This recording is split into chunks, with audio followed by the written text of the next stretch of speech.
I think, let's see, we have Leo, Margaret, Amber, and Ryan, and myself present, or as they say, what they have, IRL. And We're teaching the lingo. in VL, is that what I'll say, IVL? Virtually. Okay. Virtually, we have, I see Vicky, I see Dominic, Malachi.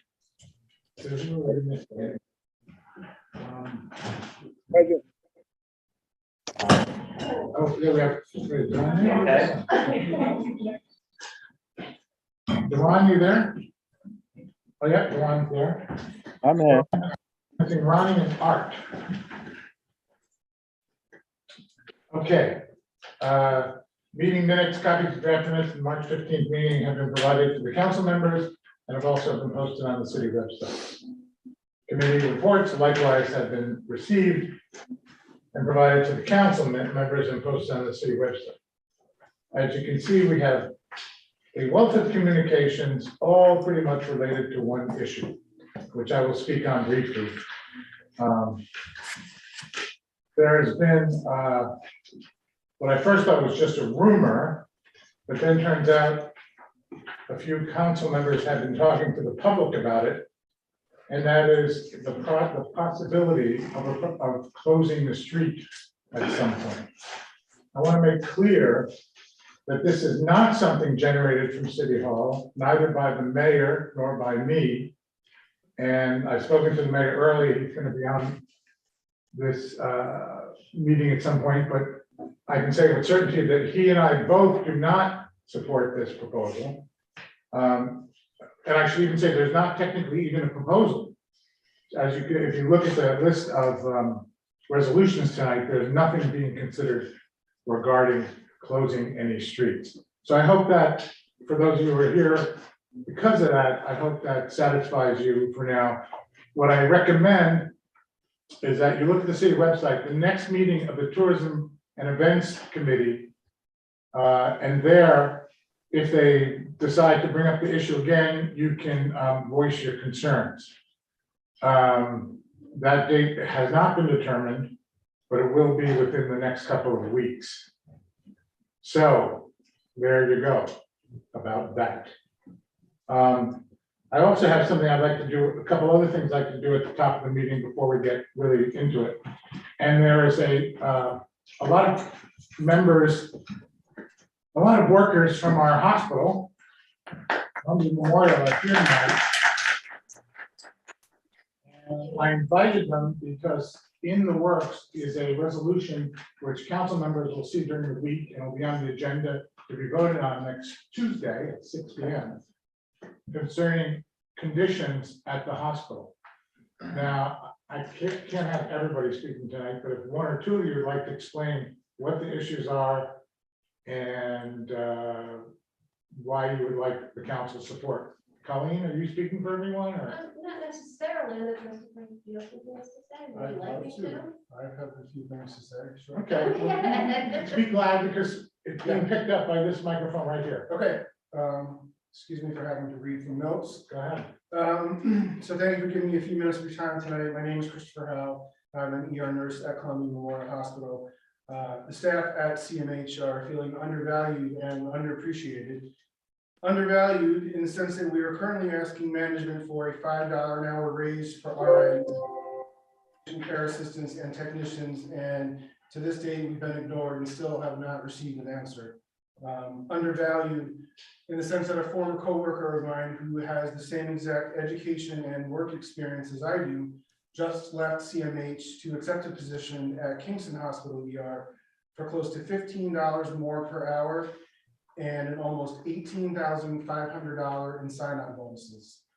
What is CMH doing to currently retain the nurses they have? Not a thing.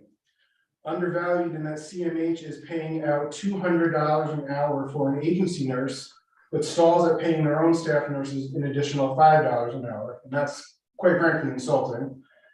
So these agency nurses, they're brought in from outside of our area. They are not invested in our community. They are here to make a paycheck and move on to their next lucrative assignment. 3 nights ago, I worked the ER shift. I was the only CMH staff member, nurse on staff in the ER that night. Every other nurse was a travel nurse. So when a patient came into the ER that night, they were more than likely not going to see a familiar face. When you come into the ER with chest pain, when you bring your father in because he's having a stroke, or your toddler because she fell and split her chin open, or your husband is having a mental health crisis, it helps to have a familiar face on the other side of that bed. If CMH does not take care of their nurses, patients will be treated by strangers every single time. Undervalued. We all know what we're currently paying at the gas pumps. In the last month, my rent alone has doubled.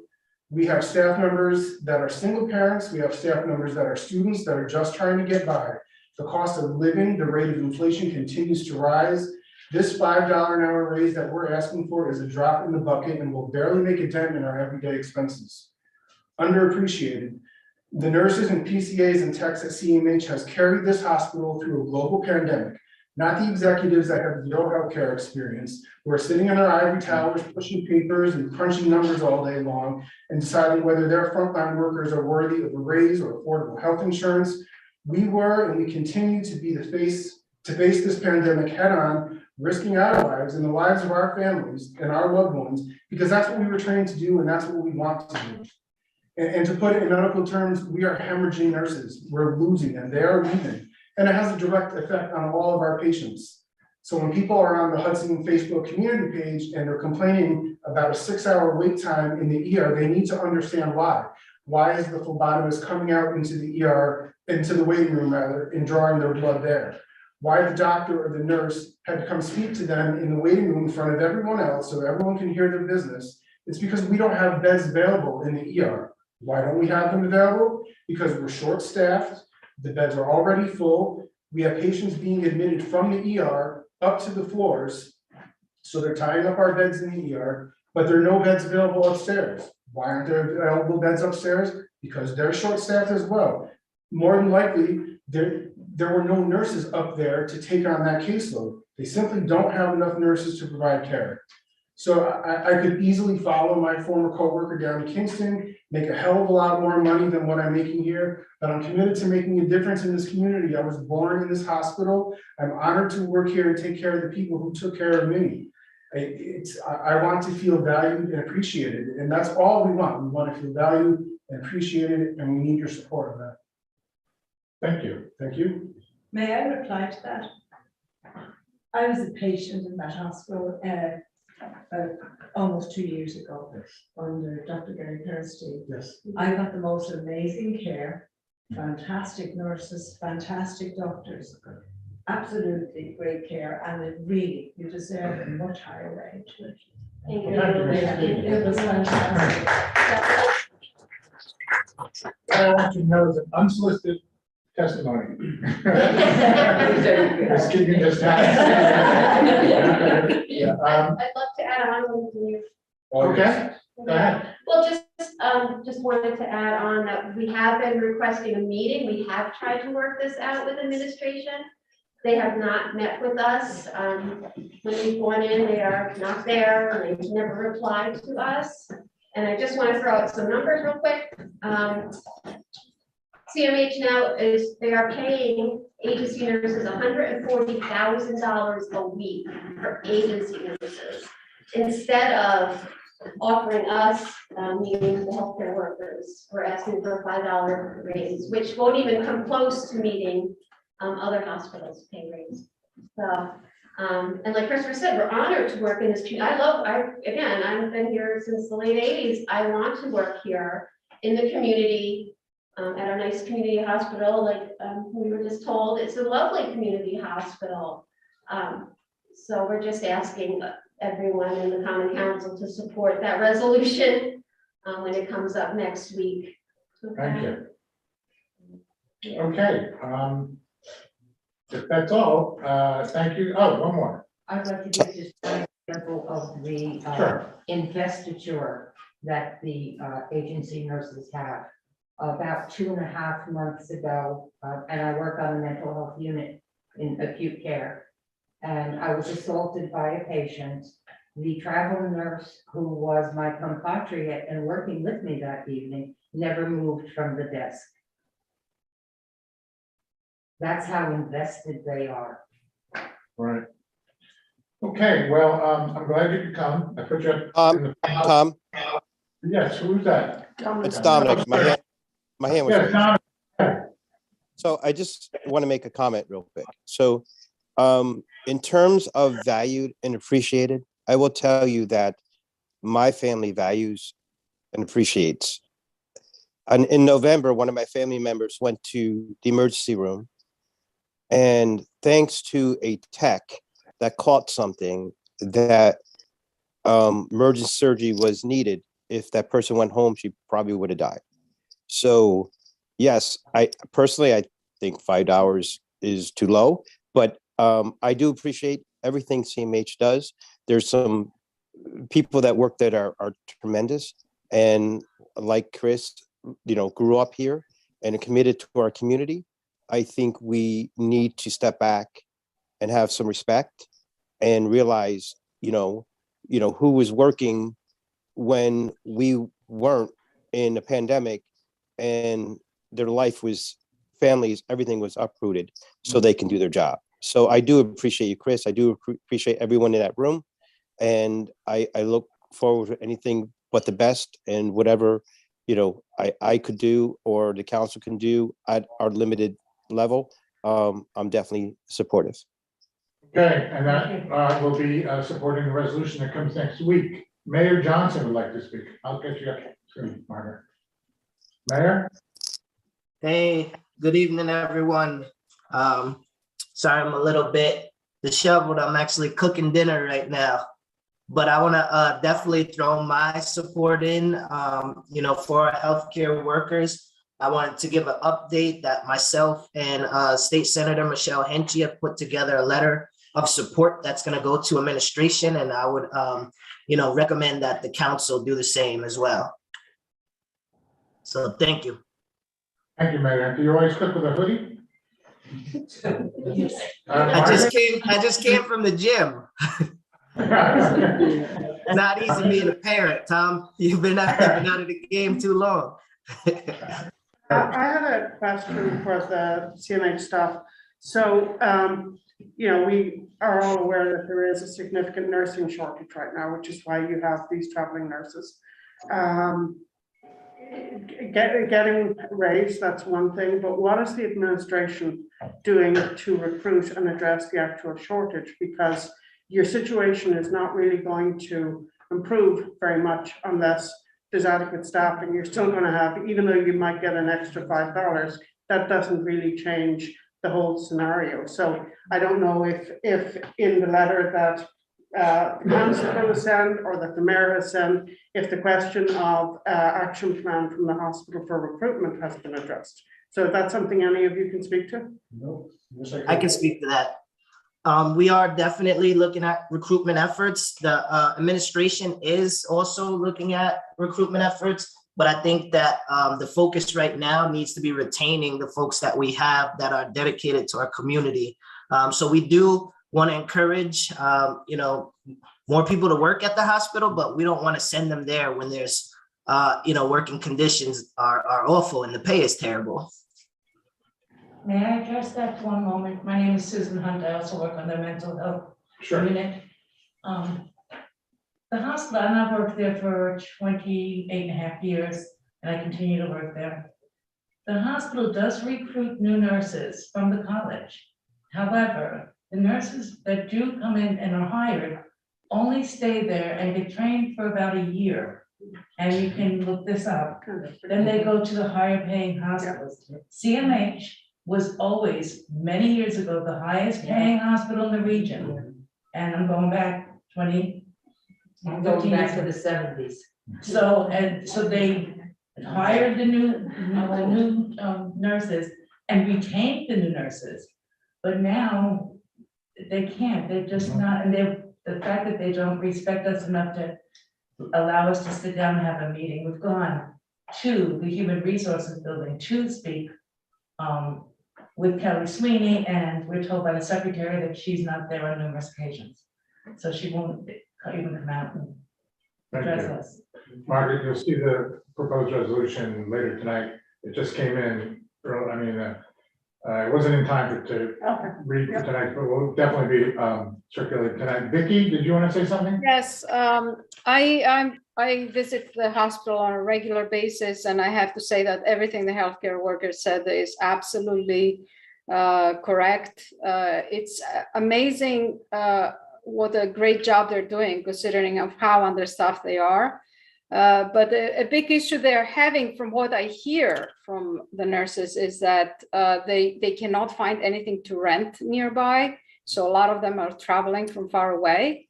There's no affordable and workforce, availability for rental around here. So we have to keep in mind. So the $5 increase, it's really nothing. It could be more, it should be.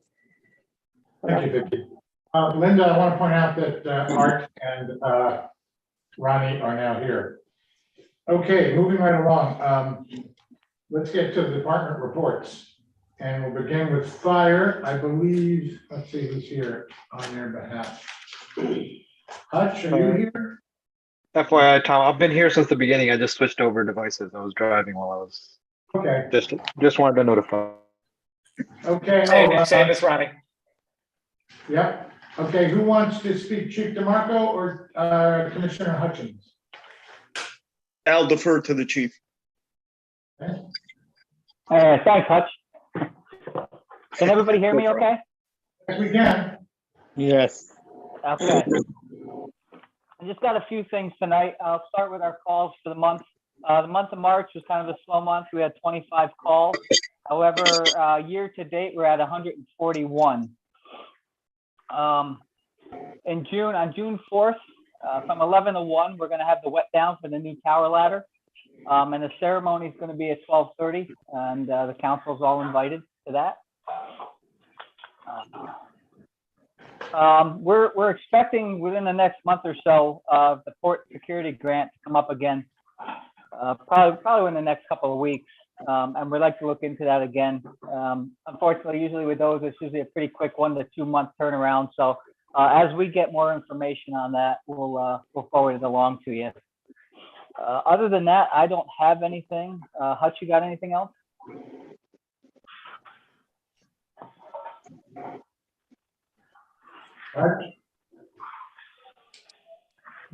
Doesn't seem like it. Any questions for Chief DeMarco from the council? Hello? Oh, there's Hutch. Oh, okay, sorry about that. I muted my phone by mistake. I just wanted to just give a shout out to Assistant Chief Pirro for the work he's done over the past couple of years for obtaining well over $200,000 in funding for the department through different resources. We've been able to replace all of our portable radios. If you've noticed some construction going on at Hoyser Hose, we've added a new generator, new interior doors, as well as some other work on the station. Also with Chief Hoffman contributing hundreds of hours of labor and completing a lot of the work that's been done at Hoyser. Just wanted to just point those two guys out. Commissioner Hutchins. Any questions from council members? Okay, short and sweet. That's how we like them. Liz York, you're up next with the youth department report. Michael, can you, or oh, Shaheen can do it. I think, right, Shaheen? Yes, sir. You have the youth report? Yes, I do. Okay, anytime you want to start. There we go. All right. I didn't realize that I could do this, but I have a hard copy. So I'm just gonna read off of that and then I'm sure Shaheen can keep up, so I'm not very quick.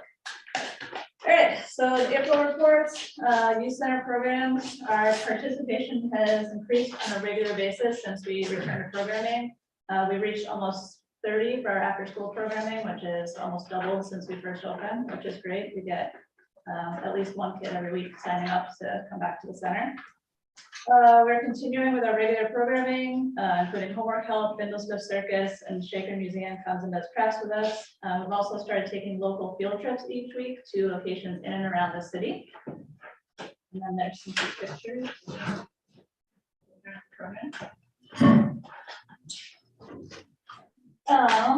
So programs continued every Tuesday, Thursday, we're taking those trips, and we're planning on doing that to the end of the year.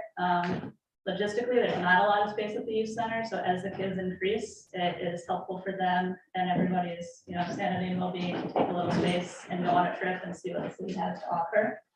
We've gone to Olana twice. We went to Greenport Park once. The rainy weather seems to be falling specifically on Tuesdays and Thursdays. They choose that. Yeah, which is limiting it a little bit, but we're trying our best and we're going to continue going. And we hope to go to Charles Williams Park this Thursday to meet with Sparta Hudson and Maya to talk about what the kids want at a park, what the kids are hoping to have there.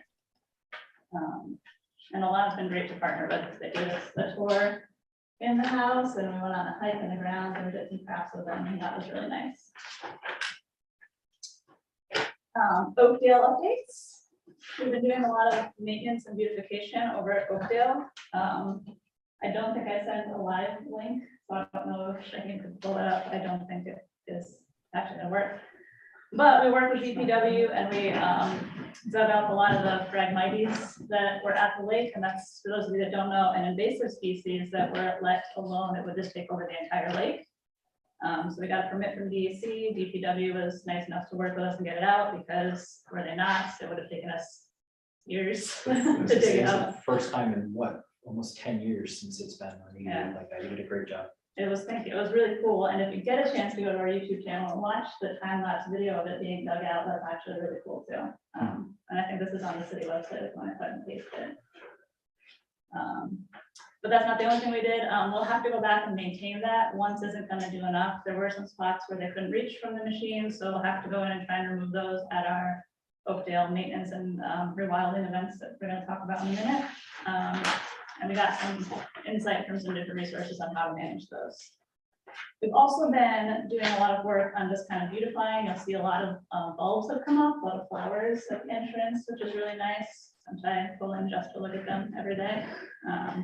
We also had some more work with DPW. All of our garbage cans we talked about last week, our last meeting, were redone so that they matched the garbage cans throughout the rest of the city of Hudson. And we had 2 more permanent ones put in. So there's one at the trailhead by the skate park, and there's also one at the entrance up the playground. So no more loose cans to roll around. We're still collecting them a little bit, but we should be just permanent, nice looking garbage cans so the garbage doesn't go everywhere. And then the other thing we did recently is the bleachers by the water along the road. Those boards were rotten and kind of gross, and we replaced all of those, and it looks really nice, and it's a really cool place to sit and look out at the newly opened lake. So if you've got some time on your lunch break and want to have a nice meditation. And then there's more pictures.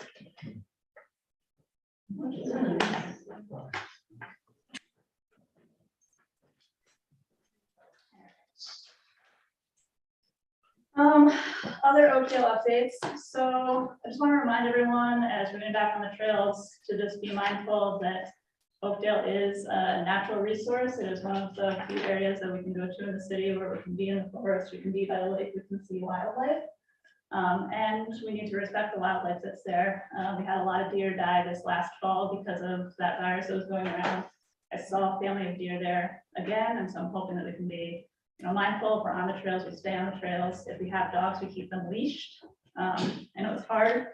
Your dog is the best dog, and it's never going to run away. It's never going to chase the animal, and we need to have them leashed. So we also can't have them on leash in the basketball area or in the skate park area because they need to be leashed at the park, and it's unsanitary for those dogs to be in there where children play and where people are sitting and playing. So if you want your dog on leash, there is a dog park at 2nd and Back Street where you can go and unleash your dog. If you want your dog in the park, please have it leashed. Also, please pick up your dog waste. That's another part of keeping it healthy and safe, not only for humans, but for the nature in the park as well. And then there's a picture of a little turtle nest where the eggs had hatched. So those actually got laid last year, and then they hatched in the spring and came out. So keep an eye out. And if after all this information about Oakdale, you're feeling really passionate about supporting it, well, you're in luck, because we have a rewilding event coming up on the 23rd, which is a Saturday. We're working with Friends of Oakdale Lake. We're continuing projects we began in the fall, removing invasive species and reintroducing native species to keep the forest healthy and thriving. We have based our projects on the information that was shared with us by Miguel Barrios through the Hudson Urban Forest and Management Plan. And he'll be sharing that at a public meeting this Wednesday, I think it's at 6 o'clock, and also on the city website if you want to get some more information on his research and what we can do. And at that event, we'll be having programs in childcare. The Hudson Area Library will be there running an event, and we'll also have some staff there to help. A lot of our volunteers have children, and if you've ever tried to cut down a tree with a child running around, it's not very easy or safe. So we'll have childcare and we'll have options. So if you're a parent and you're concerned about that, we will have someone to hang out with your kids and do a little program with them. Mine was not short and sweet, sorry, Tom. Okay. It's got a lot of pictures. But I also have some new signs that are gonna go up at Oakdale. I know I've been talking about these for a long time, but they finally came in and it's really exciting. We've got the rules that have, you know, all the expectations, no swimming without a lifeguard, children being accompanied, dogs on leashes, no smoking, following all the rules, do not just leave, and just basically being respectful and safe with everybody in the park. And this was done with Friends of Oakdale Lake, and they worked collaboratively with Friends of Hudson Youth and Tobacco Free Action of Columbia and Greene counties, and were designed by local graphic artist Morgan Marshall. And so those will be going up soon. I actually have a meeting to walk through this week to figure out what they're doing down. With the rules being posted, I just want to say there's not someone there to police all the time, which no one really wants someone to police their park. So if you guys can be respectful, everybody in the community, of following these rules, help each other, remember them if you need to, and then always feel free to reach out if you have any questions or concerns. And there's pictures, those are pictures of signs. Not as exciting. Other news, we started registration for summer camp. We're really excited to offer summer camp again at Oakdale. It's going to be 6 weeks. Camp starting July 5th, going to August 12th, and it's 9 to 3 every day for children ages 5 to 13. We're doing all of our registration online, so you can find our registration on our Instagram page or our Facebook page. It's also been posted on the city website, so you can find it there. We have a youth department page there that has the link. And if you're having trouble, you can always reach out to us, 518-828-0017 or info@cityofhudsonyouth.org. With our summer camp, we are looking to hire our lifeguard team to get it open. I know we've been wanting to do some more hours, but if we don't have the lifeguards hired to work the hours we want it open, then it's not going to happen. So if you know anybody who has their lifeguard certification or who is interested in recertifying, we can also help with recertification. We're specifically looking for a progressive swim instructor or a water safety instructor so that we can try to bring back swim lessons and let our kids swim the deep end, because that one of those, it's all waist level swimming for the summer. No picture. And then just a few more things, a couple more things. We're still looking for a recreation program coordinator, if you know anyone who's interested. We've asked civil service to allow us to search outside the county at this point, and we're waiting to hear back. We have their meeting tomorrow, they'll let us know. Nobody in the county has applied yet. So that doesn't mean you can't. So if you live in the county and you want to work with us, the position helps to create and schedule programming for our after school and summer programs, as well as extra community activities and field trips. They also help to run and organize our recreational sports programs. It's a really solid foundation for this position that was left by the person who stepped out of it. A lot of contacts are already there. A lot of the structure is already there. So there's a lot of support and a lot of freedom to help shape it in the way someone will want to. And so if you like playing games and hiking and doing crafts and connecting with youth and community in a really meaningful way, this would be a great job for you. So if you know anyone, you can have them reach out, director@cityofhudsonnews.org, or again, the same phone number. And then just the last thing for the council, you'll see we have a resolution on the table for this meeting. It is to add to the fee schedule. We've been approached about someone renting out our kitchen to do a catering service because it meets all those expectations. It's, inspected by the Department of Health. We currently don't have a rate of rental for that, just for use of the building. So based on research of other venues and what they charge, we've proposed $100 a day, and hopefully that'll pass so that we can not only support that community chef, but also make a little money for the city and give back a little bit. Thank you, Liz. Any questions from council members? No, just thanks. Hey, Tom, I have a- Hold on. Great job on the presentation, as always. Thank you. Let's see, we have Vicky, you have? Yes. First of all, I'd like to commend what a great job DPW did cleaning up Oakdale and the bleachers. They look fantastic. I went down and I saw them.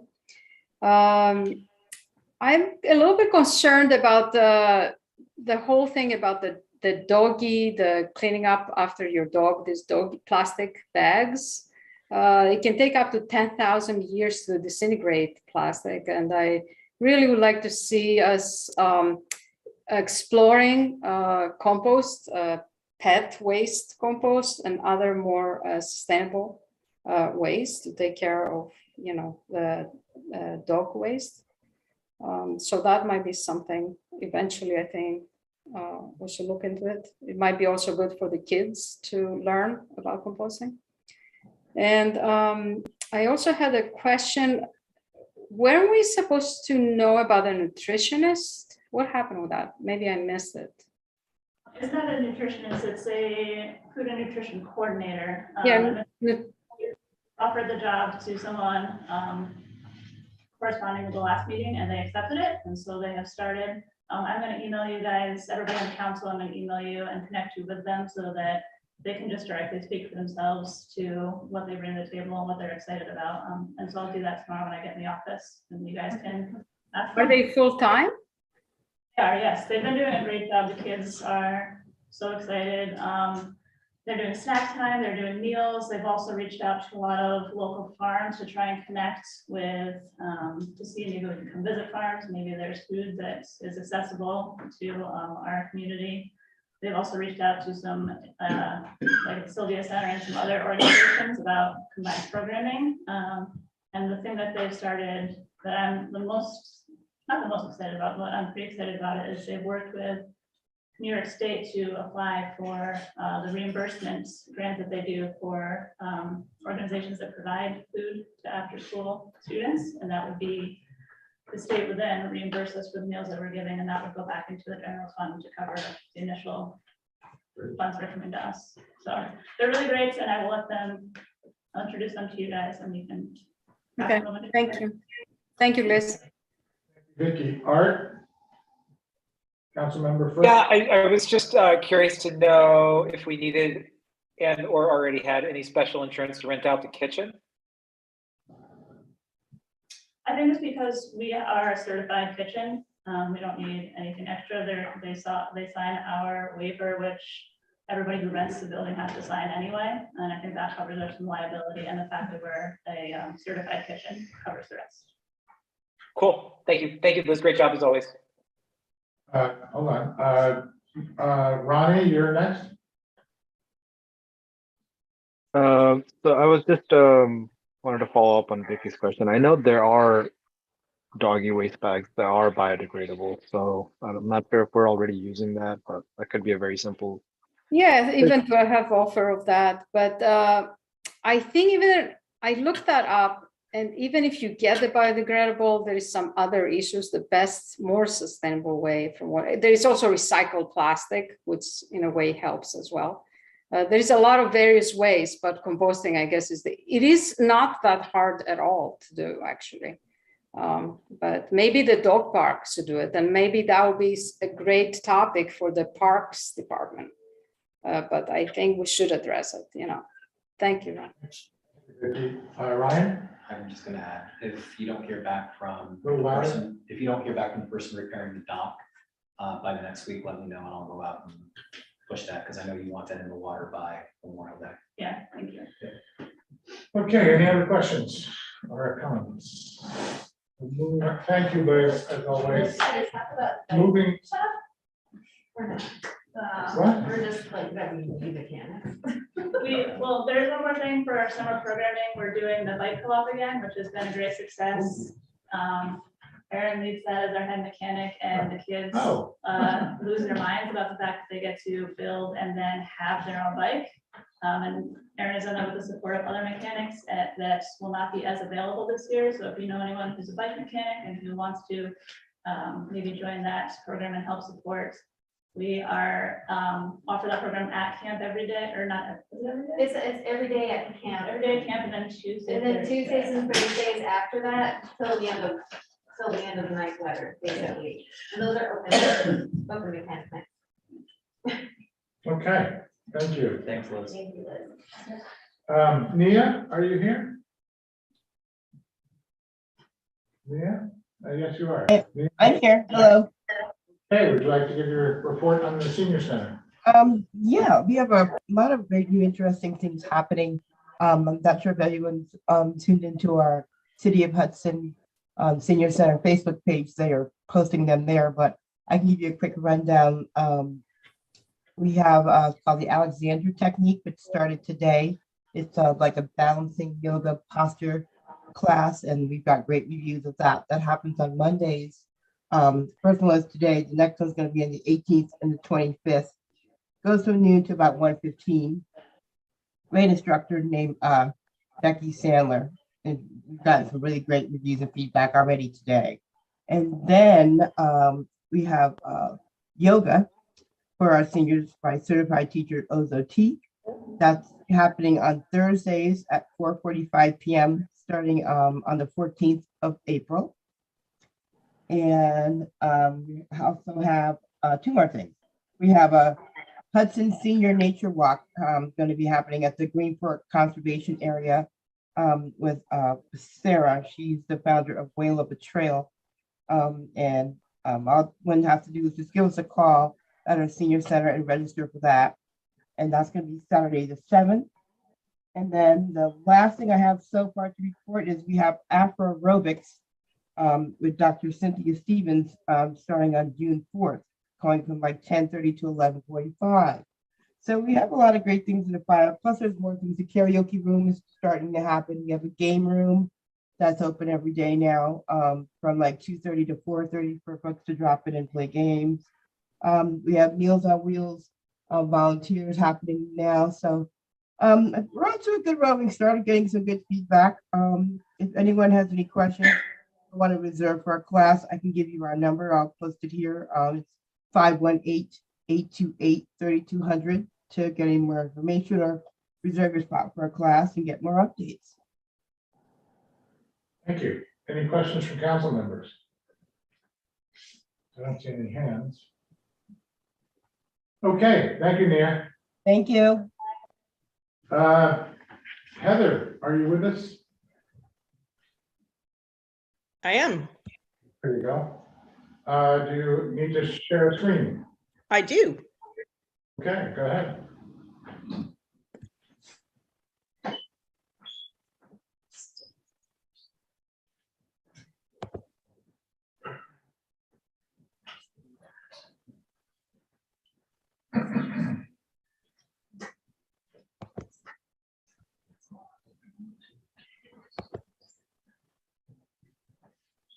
Okay. So we've been talking about this for quite some time, but you probably saw on your agenda that there is actually a proposed city accrual policy that you'll be voting on. I'm sorry, it says this week. You will not. You'll be voting on it next week. But it's on the agenda for your consideration this week. three resolutions that I was actively involved in. The first two are related. You're going to see one that's a loan from the general fund for the capital fund for the CSO stormwater separation project. That is the, we commonly call it the Front Street project, shorthand. That is a continuing project. I think Rob, and I'm sure he'll fill you in later in this evening, has been working on for like 8 years in various sections. But it's about separating the sewer water from the stormwater and the runoff. This is going to be a big phase project because we have a CDB grant of $750,000 and 2 WQIP grants for a grand total of somewhat over $1 million. But those, as most things are reimbursable. So we need to provide some short-term and then some medium-term cash flow. So the first one is the loan. That's for the short-term because the project has basically started and we need to be able to obviously pay our invoices.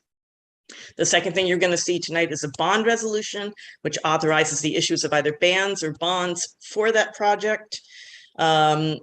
At which point the loan from general would be repaid, and then we would use that funding for the project through the period of time until the project is completed. Once we get the grant reimbursements back, and then we know what the city's actual nut is that we have to cover long-term, and we would convert that to a bond.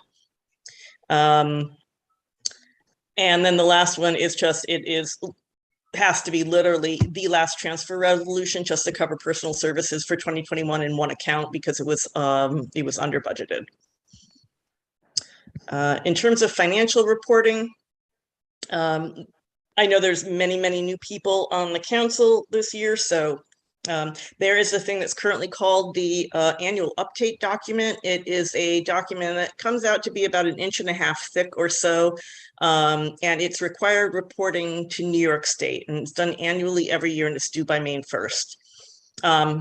Be happy to review the final product with you if you're so interested. But basically what it does is, among other things, it includes both income statements and balance sheets for 18 of the city's funds. And I know 95% of the time when you guys are talking about funds, you're talking about one fund, you're talking about the general fund, but there are actually 4 different operational funds. We've got 11 different capital funds that roll up into a consolidated capital fund. We have fixed assets. We have perpetual care, which is basically the money that we collect when somebody buys a cemetery plot that is required by law to be set aside in an account for perpetuity. The concept was back in the day that the interest that would roll off of that account would fund the maintenance of the cemetery. That has not been the case in, I don't know, probably 30 years or so. It clearly does not generate nearly enough income to cover the costs of cemetery, which is why if you look at the budget every year, the city pays approximately $300,000 each year into the cemetery fund as a one-way transfer, because the cemetery fund, although it should be self-financing, is not. Then there's also long-term debt and there's some other things. It also has income statements, which is basically a P&L for those of you who are familiar with that phrase. Pretty much just revenue and expenditures. And that's important because it shows you whether or not the city is netting positive or netting negative. I'm not going to use profitable or loss because the city by definition is supposed to have a balanced budget. So what that does is it impacts things like your assets, your liabilities, and your fund balance. Balance sheets basically shows you what the city's overall assets are, which are the things that they have that are of value that can be anywhere from property to accounts receivable to obviously cash in the bank. On the flip side, you've got liabilities that offset that. Those are things like accounts payable and money that we owe to the school or the county because we're collecting their taxes on their behalf. Things that we owe in terms of the retirement plan and the overall state retirement system liabilities. A lot of stuff, obviously. But basically, it's sort of a snapshot of the overall fiscal health of the city at that point in time, as opposed to the income statement, which is basically how did the city do in a 12-month period. This has been tricky this year for a variety of reasons, not the least of which is that the GASB, which is the Government Accounting Standards Bureau, in their infinite wisdom, created a whole new ruling which required basically the dissolution of one of our existing funds, which was a trust fund, which means that trust fund has to be basically separated into a lot of different moving parts and moved into different places in other funds where they have now determined it should live. We are still actually trying to get a final okay from the auditors on the 2020 adjustments.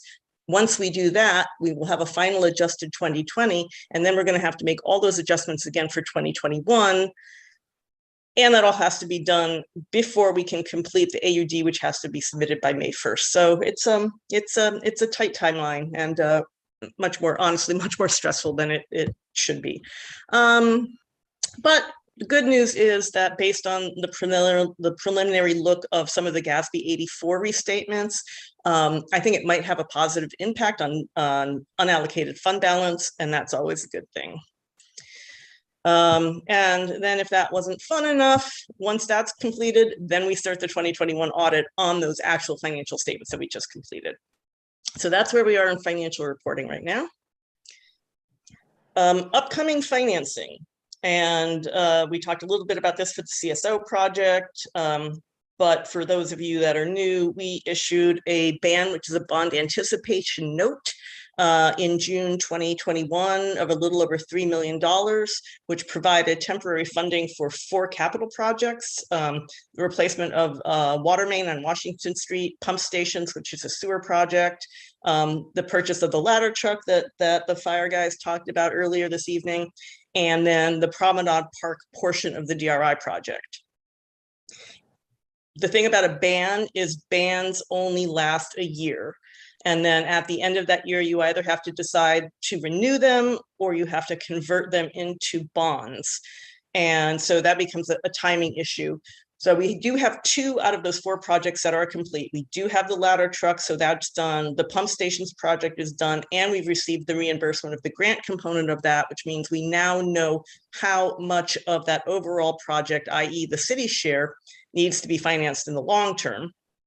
So we're meeting later this week with our financial advisor.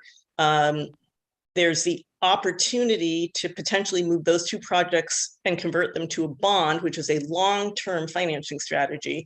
But there are a number of components you have to take into consideration, whether or not the offer is big enough. I mean, it would be basically like 1.3 million. That may not be big enough to generate a lot of interest. It might be better to hold off until we have some other of the other projects that are coming up to roll into that. It's more expensive to issue a bond, so you also have to look at the overall cost of the bond issuance cost and see if it makes sense to spread it over that amount of borrowing. And then obviously the counter to that is, what are interest rates going to do? And is it better to get in now with a smaller offer if we anticipate rates are going to increase over the year, which I think we all know that they will. But so that's all going to have to be figured out before basically the beginning of June. To add to that, of those 4 projects, we have 2 that are not complete and will be continuing for a while. So the Washington Street main replacement and Promenade Park will continue. So those will definitely be rolled over into a renewal of a ban. And then that CSO stormwater one, assuming that the council approves that bond resolution, will also be rolled into that. Then we have 3 other capital projects. And I will say this is highly unusual that we have this many all at the same time, which obviously makes a lot of additional moving parts and makes it a little more complicated. But the Hudson Connects portion of the DRI is also coming up, and that's, you know, the whole streetscape thing down in the DRI district. The Ferry Street Bridge, which I'm sure all of you are aware of, which is a project that has been on the docket for, I think, 4 years at this point, and we are now coming close to the point where we're going to need some significant funds. And then the NYPA LED streetlights, which the council approved a loan from the general fund to the capital fund for the initial planning project. Once that planning project is done and the city decides if it's a go, there could be a significant multi-million-dollar borrowing behind that one as well. So that's where we are on sort of the financing portion of life right now. Because of the issues that I've mentioned before, particularly with having to restate 2020 and now 2021, it's been much harder to try and get an early gauge on how 2021 might end up. Usually at this point, I have a better idea.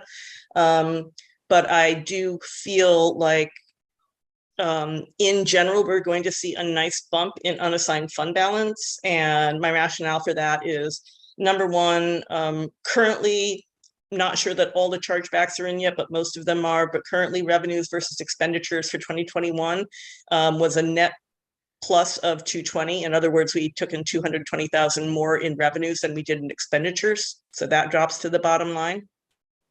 In a weird and unusual situation that won't repeat itself for very long, we were able to not use any fund balance to balance the 2022 budget. Usually we're taking out anywhere from $300,000 to $500,000 because generally our revenues don't exceed our expenditures. At least they haven't in the last 4 to 5 years.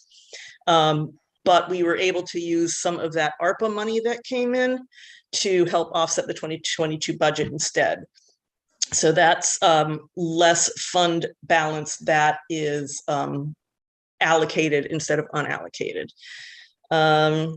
We also had fewer expenditures encumbered to 2022 than we did to 2021, roughly 300,000 less.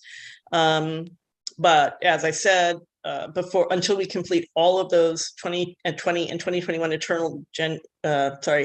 adjusting journal entries, we won't have the final number, but I do anticipate fund balance will be north of $3 million at the end of 2021. And that's what I've got. Well, thank you, Heather. I know your job is to be conservative and not excited, but that's actually a very exciting and positive report. Oh, Margaret, you have a question? Yeah, so Heather, you had indicated the reporting that you're doing to the state, the annual reporting, that if anyone was interested, that you would be able to walk us through that or show that. Do you think it would be useful? I don't know whether council members would be interested in having Heather do maybe a 2-hour seminar with us and walk us through that reporting. I would really like to have a good understanding of the detail in that report. Well, I think it would be great because we never got to do, there's some momentum to have a just a general budget walkthrough as well. Yes, exactly. Yeah. Now, it's due on May 1st. We don't need to. Do you want this before she submits it, or? Well, Heather, it sounds like you've got an awful lot going on. You're definitely not getting it before May 1st. I can tell you that right now. Okay. But shortly after that would be fine. And yeah, if we set up enough time, that would also be a great time. I think I heard this in the background, but we've been talking with several of you about sort of reviewing the budget overall. So, I would be more than happy to spend that time. I think, for me, the ideal thing would be anybody who's on the council or even council tangentially related that's interested in to try and create like sort of one work session, presentation session. I think that would, yeah, and the purpose is for our education, so it's not to review what you're submitting to the state. So obviously, yes, it's going to happen after you've met your deadlines. I also had another question unrelated to that, if I may ask. Heather, this is about the accrual policy, which I think you were involved with. Margaret, can I hold you up one? Elena, the attorney, is going to come and speak about that. Would it be better to ask her, or do you want to? Well, I have a very specific question. Okay, go ahead. In the report, in the audit, one of the things that was flagged and highlighted was, obviously there needed to be policies in place, but one of the things that was flagged was people accruing comp time over their lunch break. And there was one individual that when they did the audit, they did, I guess 20 random people, but one individual was earning comp time 56 times over lunch. And I didn't see anything in the policy that really talks about appropriate comp time. So it might be that you work extra late in the evening or something like that, but I think typically lunchtime is not considered an appropriate accrual of comp time, and I just wondered, and I guess Elena can talk about that. Definitely. But I can address that as well if you like. I mean, the issue is that legally you are not allowed to work through your entire lunch, and I think that's something that very few people in the city knew about. So once that was identified, you cannot earn an entire hour of accrual for your lunchtime. You can earn up to a half an hour. But that's actually exactly where I was coming from, because state law does not permit that. And it's not spelled out in the policy. So I just think it would be better and clearer if it was actually stated in the policy. Yep, don't disagree. But I think to Tom's point, that's an excellent point to bring up with Elena. Any other questions for Heather? Well, thank you, Heather. Oh, sorry, Vicky. Yes, so Heather, about this stormwater project, can you explain to me, so we're having two grants, the 750 and the 1,120,000, and it's been going on for 8 years, you said? It has the project of trying to so the city's under a consent order to do stormwater separation, and has been long before any of us have been involved in this. So the project, and Rob Perry will be a better resource on this, but basically the project has been extant for a very long period of time, and sections of it keep getting done over time. So it's not that this particular part of the overall project has been around for 8 years. There have been other sections that have been done in prior years. So this is the next step. And we were waiting until we had adequate enough grants to make it basically affordable. So what is the projected cost for this? Oh, Because I was trying to see if I can figure, I don't know, yes.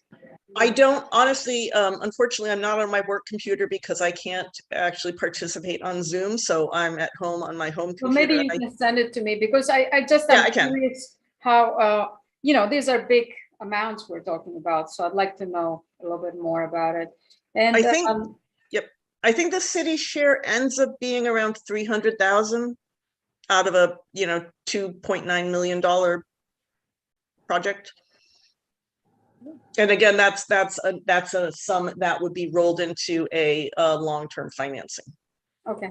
And something very quick, I don't want to take too much time. You can you explain to me again about the cemetery? Something you said something about, I didn't catch it. Yes, so the cemetery is its own fund. We have 4 major operating funds. As I said earlier on, we actually have 18 different funds, but in terms of sort of operating, we have the water fund, the sewer fund, the cemetery fund, and the general fund. Almost everything that you and the citizens think about is the general fund. That's where all the operations are: common council, treasurer, city, police, DPW, all of those things. The water fund is specifically just for water. So all the expenses in terms of running the water plant are captured in that fund, and the revenues that the city takes in through its water and sewer billing, a portion of that that's appropriated for water is that revenue. So that becomes a self-funding fund. So their revenues cover their expenses. They either make money or they don't make money. If they're not making enough money, we have to raise rents, you know, water rents. Same thing with the sewer fund. We have all the sewer expenses, the sewer plant, then the portion of the water sewer bill that is for sewer is their main source of revenue.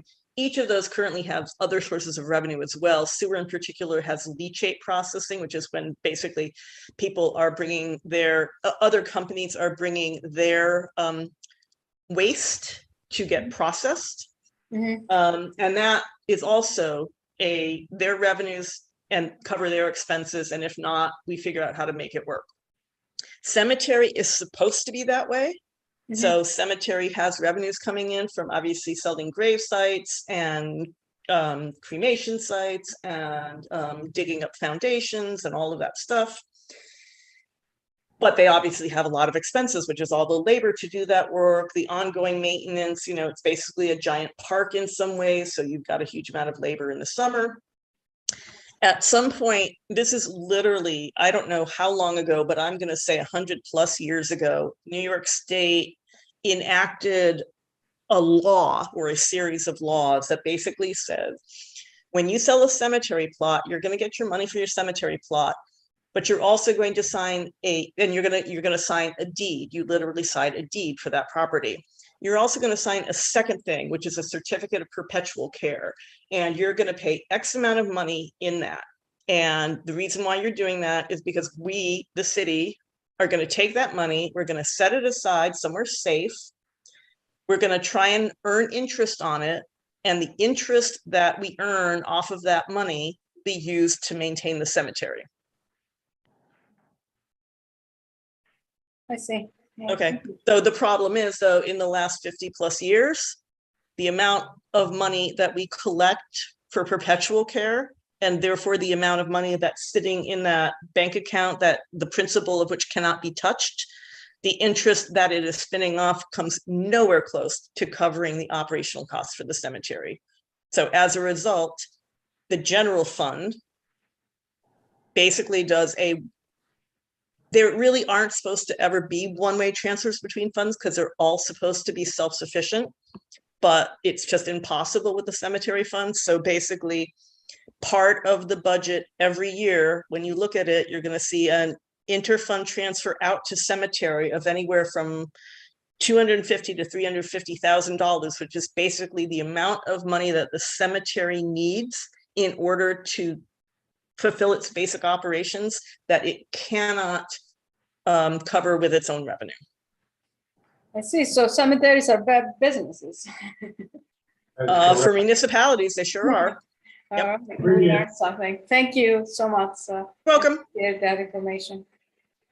And previous council members have tried to solve it with very little success. Tom? Who's that? Dominic. Yeah, go ahead, Dominic. Just a quick question. Heather, so who establishes the rates for perpetual care?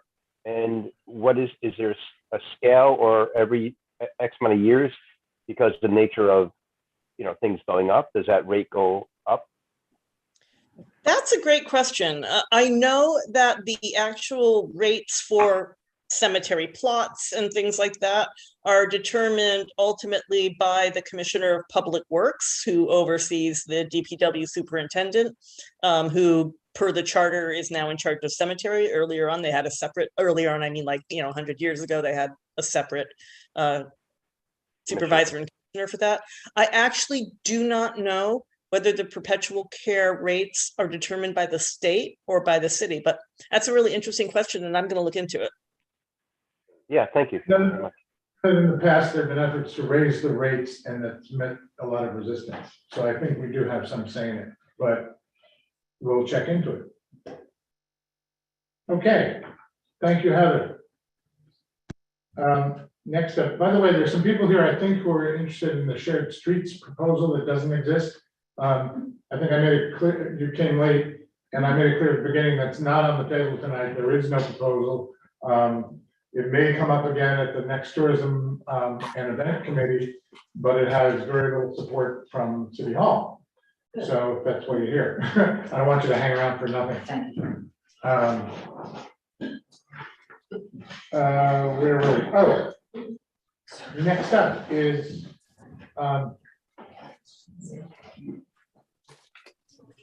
I'm very pleased that you want to stay around. It's wonderful. Thank you very much. Thanks for coming. Yeah. Feel free to attend again next week. Chris. Thank you. You're welcome. There's a whole thing I can unpack there. Appreciate it. Thank you, everybody. Thank you. Thank you for your Thanks time. for all you do. Dominic, yes? Yeah, can I just ask, since you mentioned shared streets again, just a clarification. So my understanding is that, however this moves forward, it's the mayor's power to shut the street down, correct? We don't have that. We're purse strings. We don't have power to shut streets down, correct? Oh, in theory, it would work like this. The common council would make a resolution, the mayor would have the option to sign it or not. If he said no, we could theoretically override his veto. That's how it works. So, but you know, it's not even worth thinking about at this point. I mean, that's just standard procedure. Right, yeah. Yeah, I mean, Okay? right, okay, yeah. Yeah, okay, yeah, because I mean, if the mayor has no interest or, you know, he doesn't want to do this, I mean, I don't see how, you know, unless something overwhelming that we should, you know, kind of push the issue. I mean, because it's. Oh, believe me, his we're not decision. pushing it. We're not pushing it. Okay. All right, thanks, Tom. Okay, And I'll reiterate that the mayor does have zero interest in shutting the streets down. Yeah, I think we shouldn't be interested either on this. Okay, so there's a number of votes against it already. Up next is our chief of police, Edward Moore. Thank you, sir. Hi, good evening, everyone. Happy spring on this nice spring day. We're indoors. What's that, Tom? We're stuck indoors. What'd I do, lose my whole audience at City Hall there? They all left when it was my turn, all right. Sorry, you have a reputation. I'm late on Heather.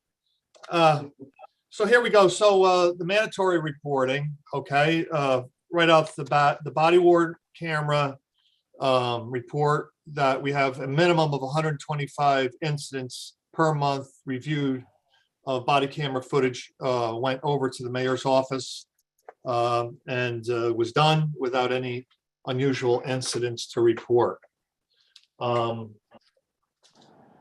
The mandatory reporting on use of force shows that for the month of March, there was 1 incident of use of force, 0 instances of mandatory intervention by police officers, 45 arrests with 76 total charges, which is probably a little under average, and 10 instances of emotionally disturbed people calls, which is about average, and very happy to report that there was no instances of drug overdose or suspected overdose or use of Narcan, which is good because the city's trending actually better than the county overall for overdoses so far this short year. And the report is included for all the alders to review. No real spikes in any particular crime other than disorderly conduct. And I think that's probably correlated to the better weather. So as the weather gets warmer, we tend to see more of these public disorderly kind of incidences. But the types of arrests and crimes committed and stuff are spread across the board without any particular spikes in one activity. It's also a quarter, Tom, Mr. President. This is a quarterly report, as you might recall, where we report on the ethnicity of traffic violations and enforcement. Again, the premise here is to use traffic enforcement as a barometer to see if there's any unfair policing going on to a particular demographic. We see that the tickets written to citizens in Hudson breaks right along the demographics of our city with no particular group targeted or not, I shouldn't say targeted, but spiking above another one. So that that report and what kind of tickets were written are sent also to all the council people. And with, again, no particular spikes in one particular area. The majority of the tickets, the high point was out on Fairview Avenue, but that'll be submitted for your review also. And while we're speaking of traffic enforcement, of course, with the weather getting better, some of our grant money kicks in for traffic enforcement. There's been a lot of talk about increasing enforcement of moving violations. So in the month of March, we see that we did 3 separate 4-hour segments of what we call PTS enforcement, 4-hour blocks where we use grant money to target moving violations. So we did that on the 10th, the 23rd, and the 29th. And we targeted things like seatbelts, cell phone tickets, moving violations, and 20 tickets were written. And that spread over the city.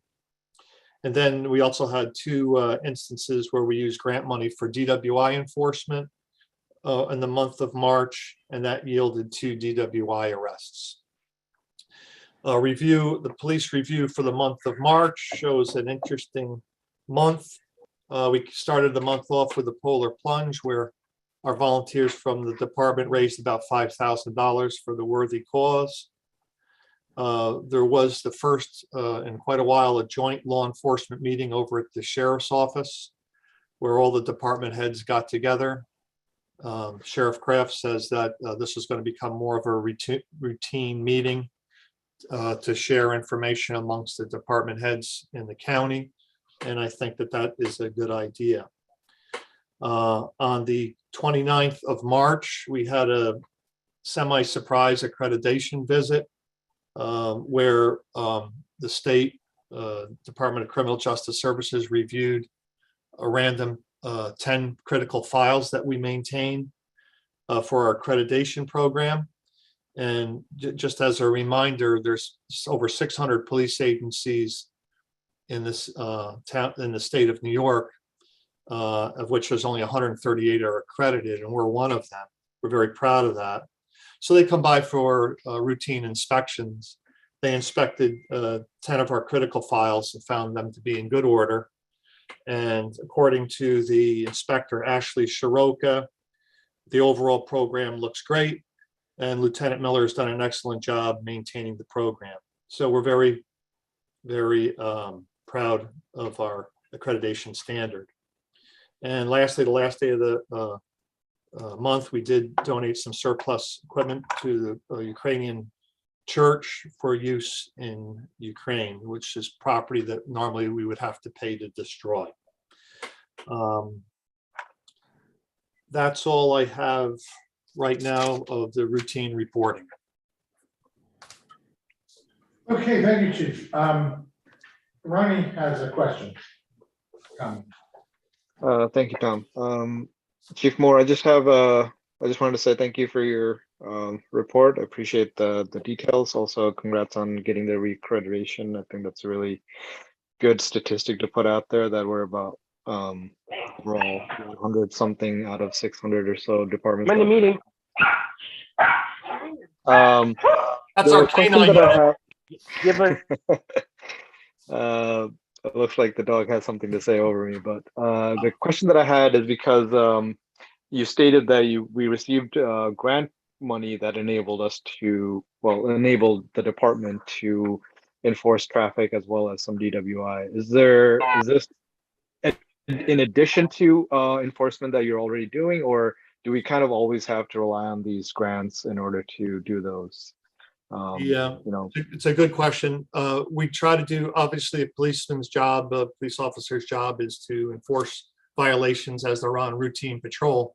Unfortunately, routine patrol gets bogged down with criminal complaints a lot and other types of complaints.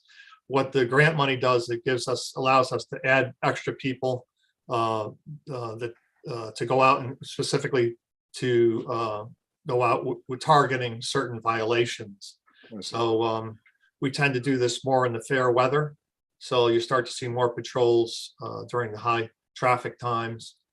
So it's above and beyond the normal patrol.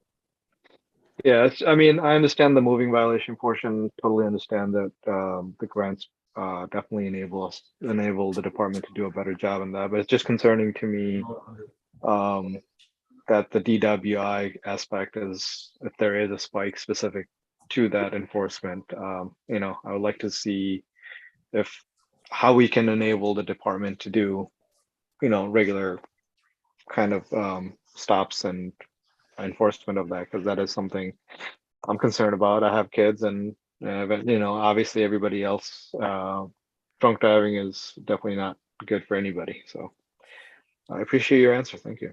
You're welcome. We wrote around 130, just so you know, we wrote about 138 tickets aside from the grant tickets for the quarter. And I'll report next quarter so we can do a comparison, but I think that you'll see that number go up much more with the better weather. Yeah, I'll be looking forward to that. Thank you. Dominic. Thank you. Can you hear me? Yes, sir. Thanks. Chief, I just a couple questions. So I mean, first, it was heartwarming, and it really was a great, I don't know who came up with the idea with the surplus equipment. I think that was very thoughtful and very useful in terms of, you know, equipment that otherwise would have been destroyed. And I think it's probably saving some lives. And I want to thank you and everyone involved in making that happen.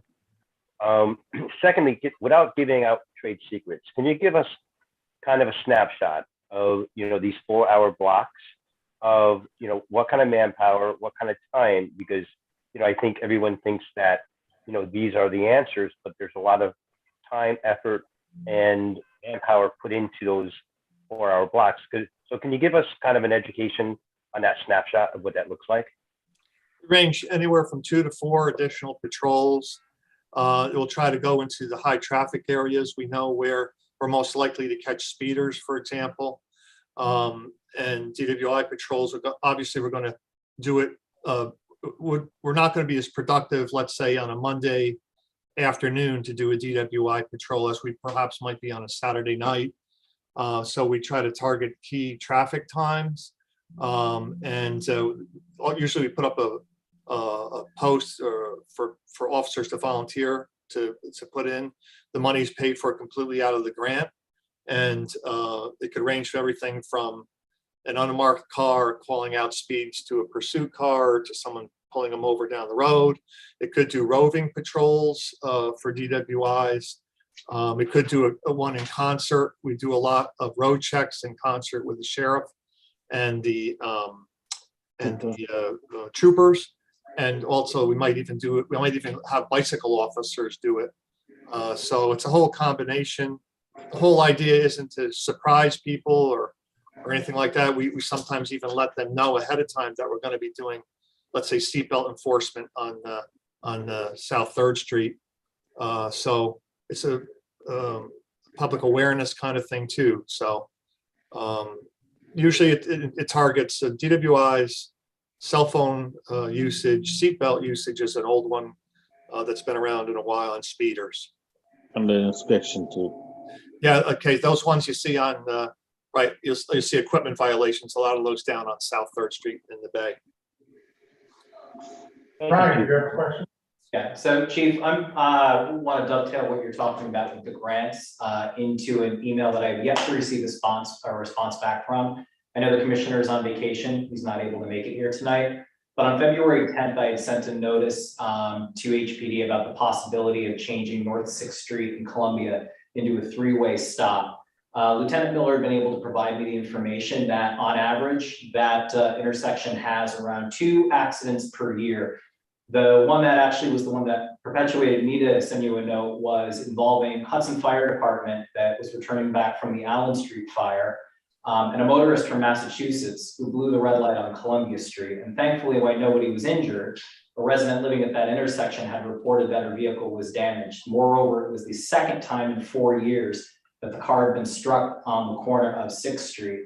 I've actually invited, Tom, if you'll allow us, I invited one of the residents here tonight with me, who sort of cross-sectionally here, not only has seen people continuously beat that light, but when you start talking about the size of the vehicles that go down Columbia Street, being the truck route, and you do simple physics in terms of mass times acceleration, the accompanying vibrations that happen from that is incurring structural damage to her home, among several others on the street. Tom, if I may, I'd like to allow Ms. Keegan to have the floor to read a letter that she's brought forward. May I go there? Sure, you can stand right You here. stand right here and they'll be able to hear you right here. It won't be hard, it's just like to look at people that speak. Oh, you've got us here. First of all, thank you very much. You're welcome. Like a 10-page letter? No, No, just, he's teasing, that's all. Oh, yeah, Tom, can I, excuse me, can I say, I have to leave now, so. Bonnie and Duan are leaving now. I don't know what, because of Ramadan? Yes, So- this is the Ramadan, so we have to leave. Thank you, everyone. Have a good breakfast, guys. I'm sorry, Ms. Keaton, go ahead. Okay, I'll review the recording. Thank you. That'll be in the record.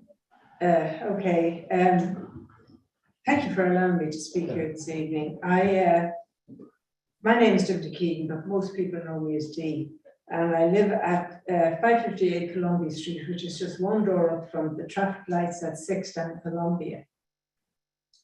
And I find it strange that they say there's only 2 accidents a year. They want to be there at night time, when you, particularly in the summer, when you hear screech and bang and then thump. An accident. There's more than 2 accidents a year. I have great respect for truck drivers. My dad was one, and he was a mechanic and a race car driver, really loved trucks. And his business was resurfacing roads. But the truck drivers that are on that road and coming and going is dangerous. I don't know why Chief Moore doesn't put some police officers there to stop them. I purchased that home 22 years ago, and there was no truck drivers then. The truck speed up and down Columbia Street. My home is over 120 years old, and we have an average of anything from 9 sand trucks from 7 to 8 in the morning coming and going. And that would be 72 sand trucks per 8-hour day. Then 3 container trucks per 8-hour day, which would be 24. It would be 96 trucks per day, plus day 2. Flatbed trucks come at night time under darkness, and they have tandem flatbeds behind them. They're carrying 2, some of them are carrying 2 levels of vehicles. Others are carrying concrete columns that are the length of both trailers. And they're going through, I have seen them go through the lights, they can't even stop. Under the cover of the darkness, they do this. We also have trucks hauling tanks, ADM milling, they're tanks, and they speed unbelievably, apart from the sand trucks. The hauling, they reckon they're 35 feet long, plus the cabs. Each and every one of these travel at a good speed to get to the green lights. You're going to wait until somebody's going to be killed. The container trucks measure 35 feet plus the cab. The sand trucks that carry the sand measure at least 53 feet or more. Sorry, the container trucks are 53 feet. The tandem flatbeds measure 106 feet, plus the cabs. Now, each of these big cabs have 2 exhaust pipes that run up the side, that are about this size. They go up and turn out and go up a good height, and they're spewing out exhaust, black exhaust, into the homes. And particularly when they're at the thing, the exhaust goes out like that. And I can't open the window, and my daughter can't open the window on their apartments because of this stuff and because of the noise of the trucks.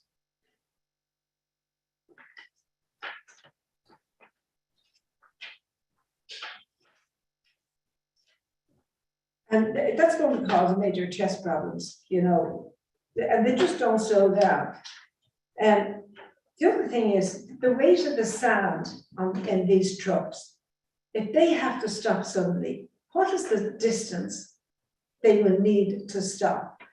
There's a daycare center halfway down my block.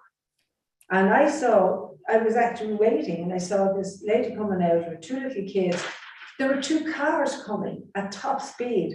They couldn't stop. They had to keep going. If that was a truck or a sand truck or a container truck, what happens to the kids?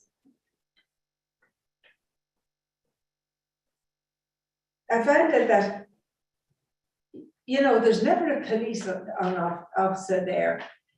The other thing is there is no, from First Street up, down the First Street and Second Street, they have stop signs. After that, there's all red lights. There is no speed limit. They just take off and keep going. Now, the other day I found going up past the park, truck route. At the top of the park, it says, you're going down, it says left, truck route, then you go up. And when you're coming back down, it says, the truck route, you come down, it says right for truck route. It's only a small distance. Where do the trucks go after that? There's nothing else. There's no other signs, there's nothing. The only place they can go is up and down Columbia Street. Now, that street has river running under it, and it's guarded by red brick. It's not built to take those trucks and the containers. And no speed limit, nothing. They can come and go as they please, and there's nothing to stop them. Nobody stops them.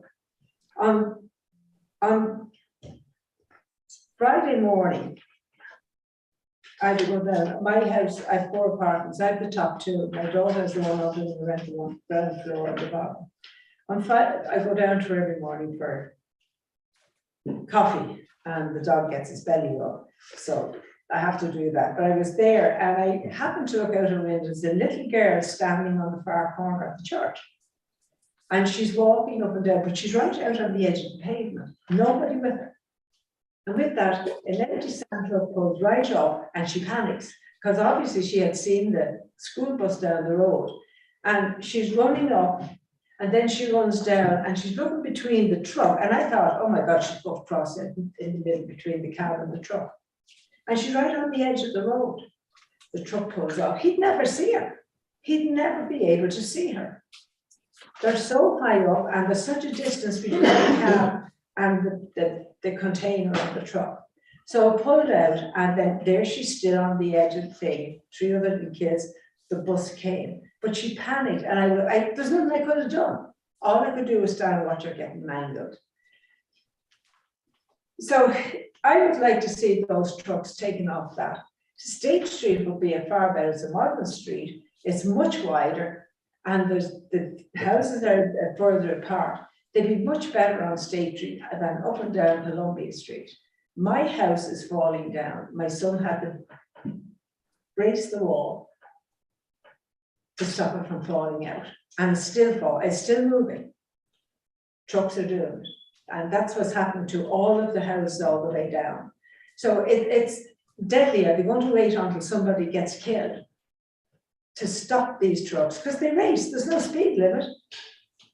I have, Alderman Wallace saw this video. I came out, and I always, when I come out in the car, I always look up and down, because the cars come from nowhere. So I see the truck way up here, so I get into the car, shut the door. And with that, the lights turn green, and he's racing. And next thing, I had to move over like that. He was only about that distance from from the mirror on the car, and he was speeding. He could have taken out the whole car. It's my daughter's cars. The one that Alderman Wallace is talking about, that got the firemen hit. They went around, and it was parked on the side of down on 6th Street, and they ran into the back of it and wrecked it.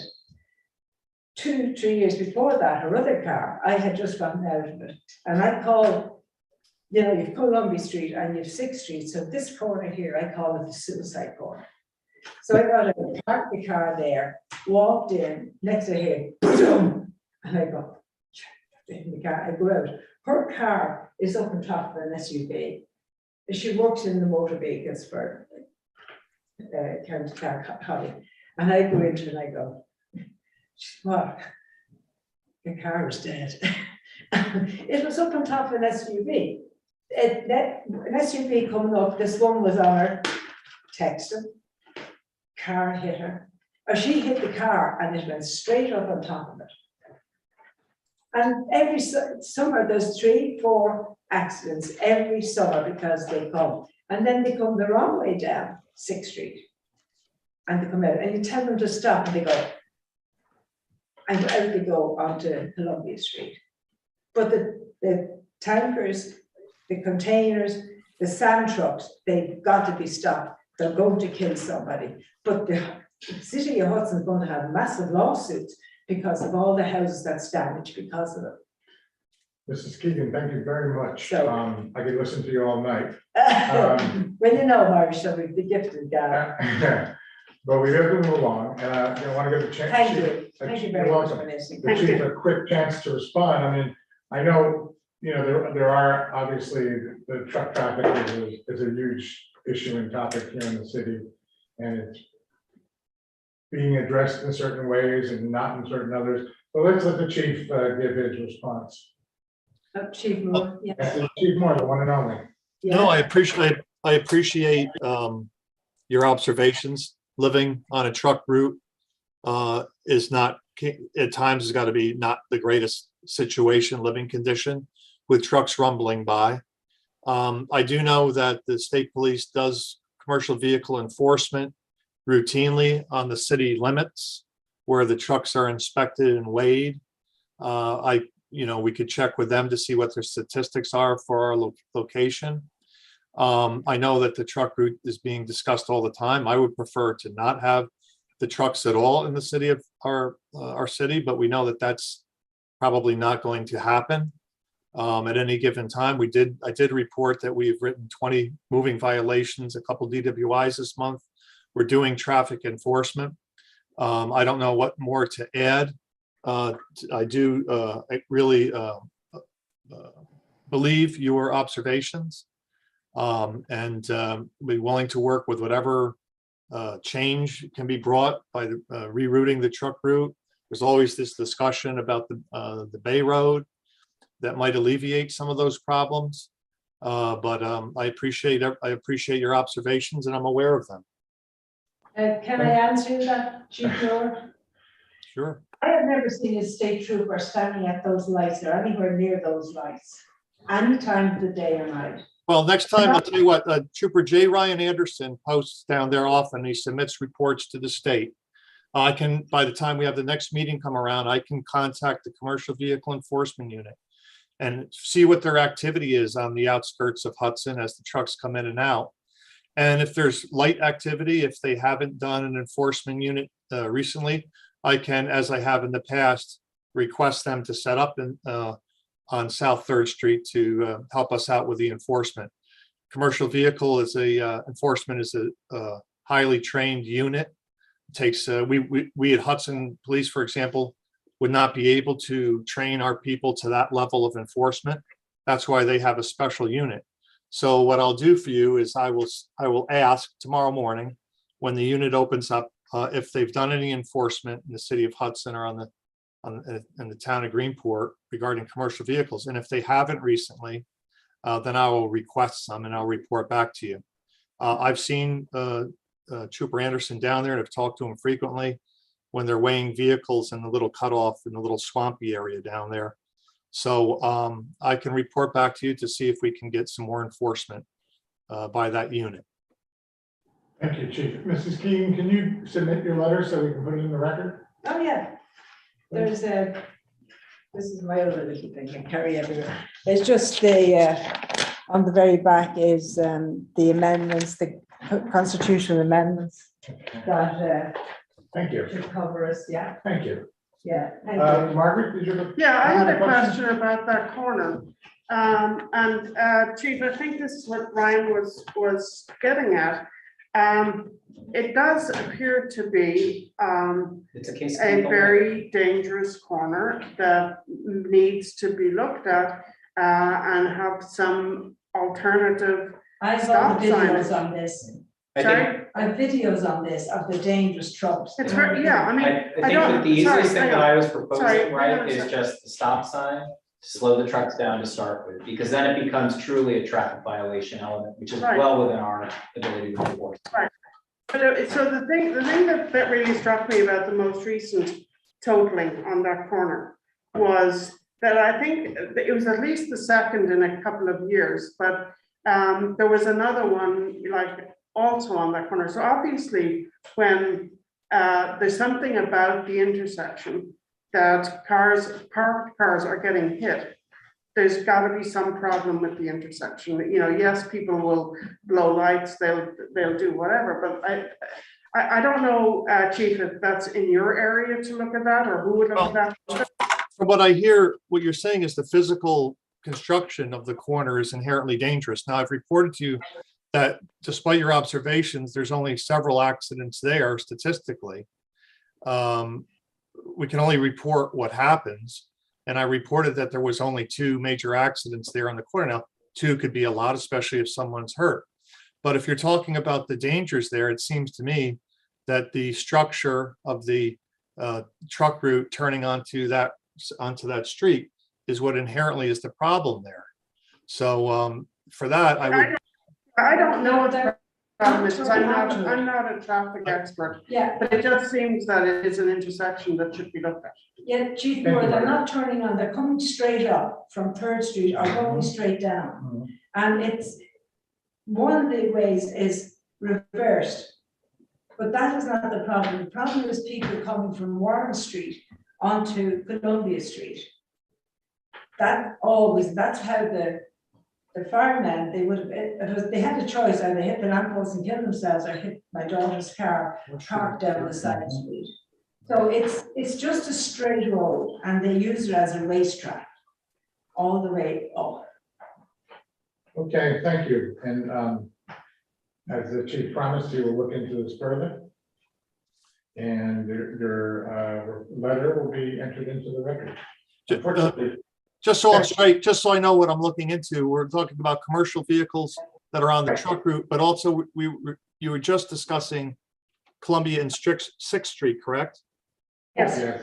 Okay, good. And Thank you. I think what I had asked about a while back, I don't know that I did it in a formal meeting, but Ryan certainly sent an email.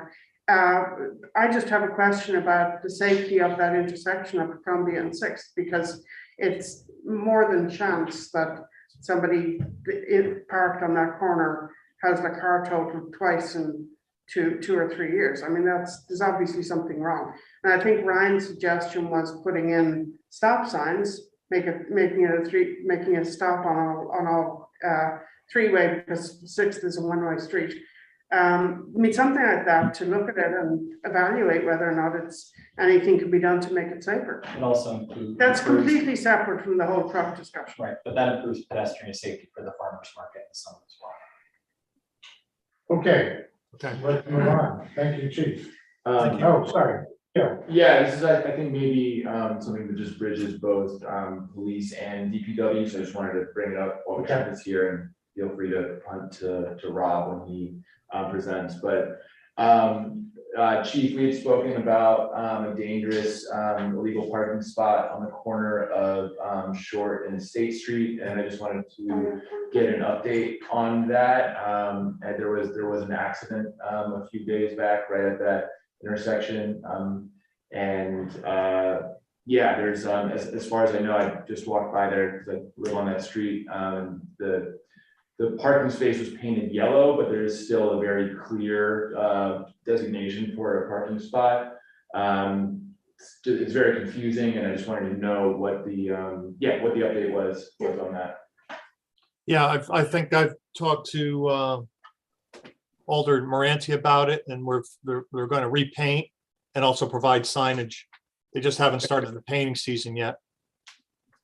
Yeah, I think the sign would go a long way as well. I think we might have even ordered the sign already to fix that corner. I agree with you.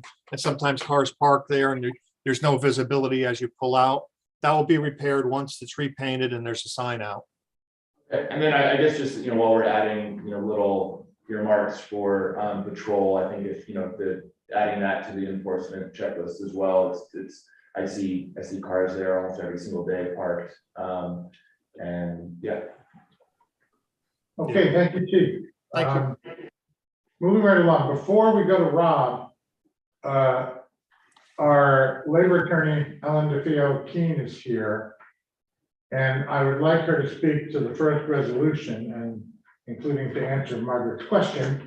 So Shaheen, could you put up the first resolution, please? We're gonna do that. We'll go back to that after, because she's by the hour. And Rob is not. I think I am going to have to do the resolution. Oh, okay. Because just Shaheen. Okay.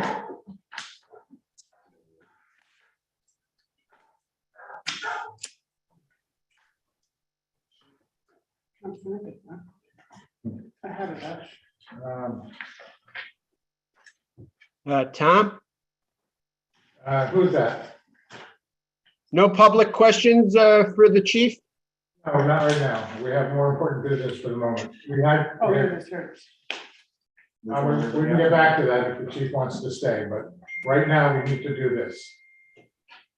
What do you want pulled up, Tom? The resolution for the first resolution. Resolution adopting a compensatory time off policy. Oh, okay. Yes. So I think you're all council members, you know Elena, she's spoken to us before.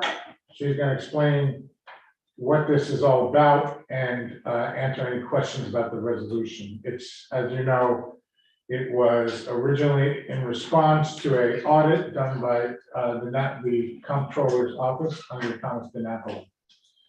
So Elena, would you like to take us through it? Sure, no problem. First, let me apologize to Chief Moore if I bumped you off of the agenda for the moment, sir. Please excuse me. As President DiPietro said, you had an audit. One of the recommendations of the audit was for you to have a formal compensatory time off policy. This policy, I'll walk you through it, but it's designed to address the various concerns that had been previously raised in the audit and which you as a board had agreed to address by resolution in 2020. So the first thing it does is, who is it applicable to? It's going to be applicable to non-exempt. That means people that are entitled to receive overtime for hours worked. So it's going to cover any city employee that's an hourly employee who is not subject to a collective bargaining agreement. They're not in a union. It's also going to apply to hourly employees who are in a union if the unit specifically opts into this policy. We can't require them to do it because we'd have to bargain with that, but you do have 3 units. We started the discussions with 2 of them. We'll continue with the 3rd and see if this policy works for them. We do have indication, at least with one of them, that they have every intention of opting in, and we're in discussions with the 2nd. We'll be in discussions with the 3rd. Who does it not? It also applies to your full-time salaried employees. That means that they get paid the same amount of hours, you know, if they work 60 or if they work their 40, and they're not elected, but they're your, you know, they're your managers and they help the city run. It doesn't apply to elected officials. It doesn't apply to personal staff of the elected officials. It doesn't apply to part-time employees. And it doesn't apply to anybody who is part of a collective bargaining agreement that group has not opted in.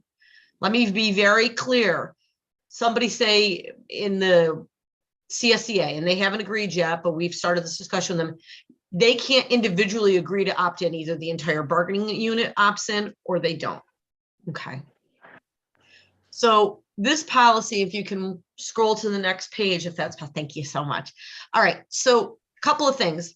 One thing is, if you're hourly, you either work 37.5 hours a week or you work 40 hours a week for the city. If you work 37.5 hours, you could earn comp time between 37.5 and 40 at hour for hour. Anything over 40, by law, under the Fair Labor Standards Act, they must be compensated at time and a half. So if they work 42 hours, they would get, for those 2 hours over 40, they'd earn 3 hours of comp time.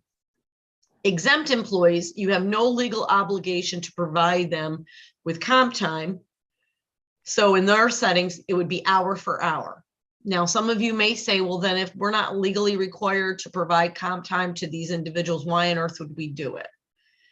I think part of the goal with some of this is to try to provide a setting that would allow for some of your managers who are working very hard, who may be required to work outside the normal hours, to be able to utilize their comp time for time off at a later date. Now, if you can scroll down a little bit more for me. Okay, election. So the first thing that comes up every time a comp time policy is out there is, do you have a mechanism in place to ensure that people aren't just willy-nilly racking up comp time? First and foremost, they have to be approved. So if an employee works beyond their normal hours, their manager must in fact approve it. They can't just unilaterally decide to stay and say, I'm going to work later. It has to be for a specific purpose for the benefit of the city that's been approved. Also, with regard to your managers, they have to talk to either their commissioner or the mayor, depending on who they are and who they report to make sure that the reason they're doing it makes sense. Here's a good example. On the weekend, sometimes the director of the youth department may have to put on a program on a weekend that would be normally outside of her normal work hours. That might be a real good example of when she might want to earn comp time. You'd want to reward that. You can scroll down, we can talk about the bank.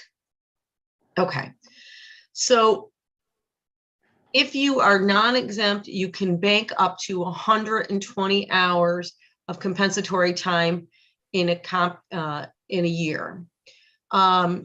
So that's all well and good. But actually it's just non-exempt. So we'll make that one small change. If you're exempt, you can earn up to 350. Here's the difference. If you are an exempt employee, you are never paid out for your comp time earned. It's there as a benefit. You can take it off if it allows you to have your department still work efficiently, but the city will never pay a salaried employee for their comp time when they leave or at the end of the year. Somebody who is non-exempt by law, if they work more, you're required to pay them for all hours work. So you're not giving them anything more than you're otherwise required. So if they don't utilize their time, they can carry some over, but the goal is that you're paying it pretty close to when they earn it so that you're not paying it to them at a later time at a higher rate of pay. And so E walks you through the payout provisions for exempt and non-exempt, very clearly saying exempt is not paid. This is consistent with the resolution that you passed that said you will establish these policies. Also has a mechanism in there for these slips of comp time to be turned into the master,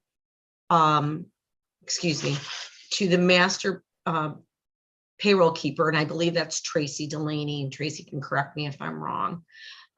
So that there is a check and a balance. So you have the department heads that are looking at it and the commissioners that are looking at it, but you also have the master timekeeper looking at it, which is one of the things that the Office of the State Comptroller wanted, which is to ensure that there was dual checks and balances. All right. And it talks, just to be clear, I just want to reiterate, remember, a non-exempt employee must by law be paid for every hour that they work. And so it's not like you're opting into something special. And I'll answer any questions you have, but that's kind of the highlights of what you have there. Elena, Margaret has a question. Yes. Of course. Thank you. In the report from the audit, one of the things that I noticed in their description of things that they found was the issue of employees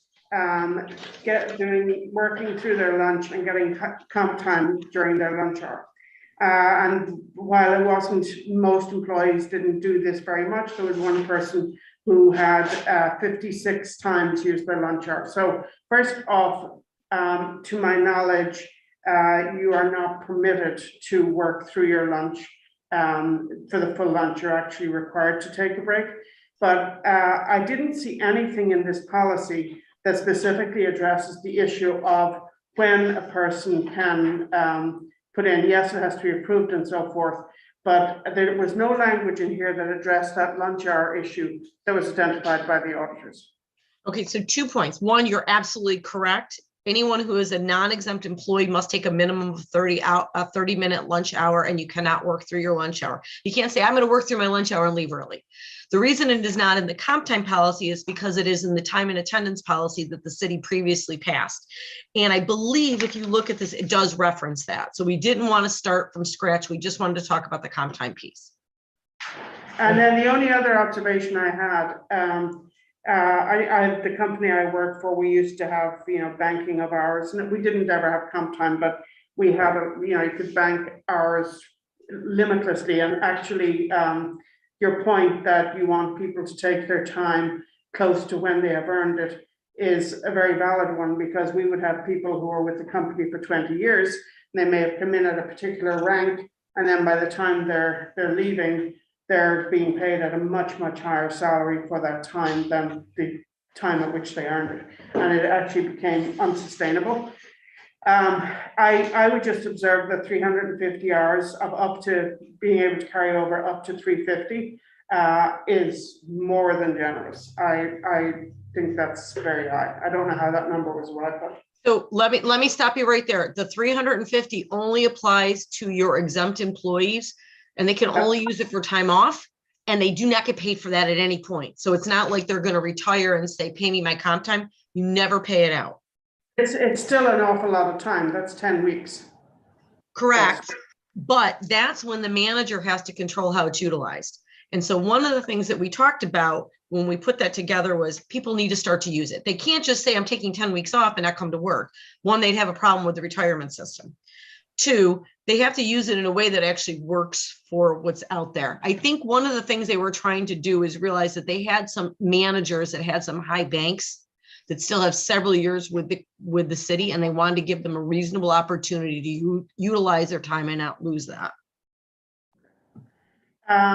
And so to your point that you're not actually ever paying your exempt employees, they can only take time off.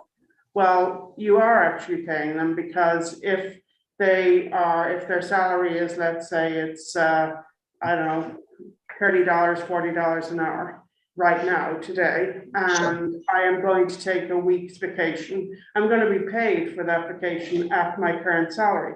So maybe when I started, my salary was $20 an hour, and now it's 40 or 50. So I am actually being paid, if you will, at that increased rate. So it's not strictly speaking true that you're not having to pay for it. It's not just that you have to pay when the person leaves, which this policy doesn't do. But I'm just making that observation. I understand that there may be people with very long history with the city, and that you don't want to take something away that they have banked, which is certainly very reasonable. But I think on a going forward basis, you could consider less, you could grandfather in somebody who already has this much in the bank, but going forward for accrued during a particular year in 2022 or 2023, you may not carry over more than a smaller number than that to the upcoming year.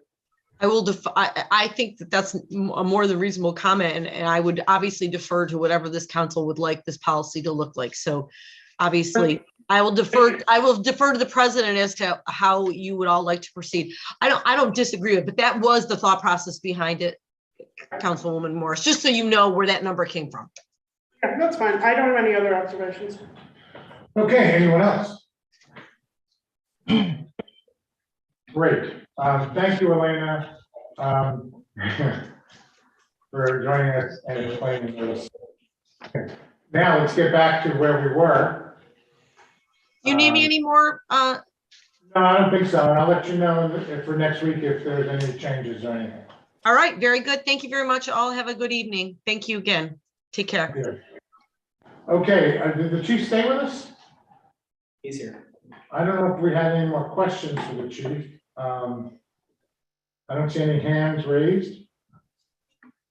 So let's move on to Rob, if he stayed with us, I hope. Yeah, there he is.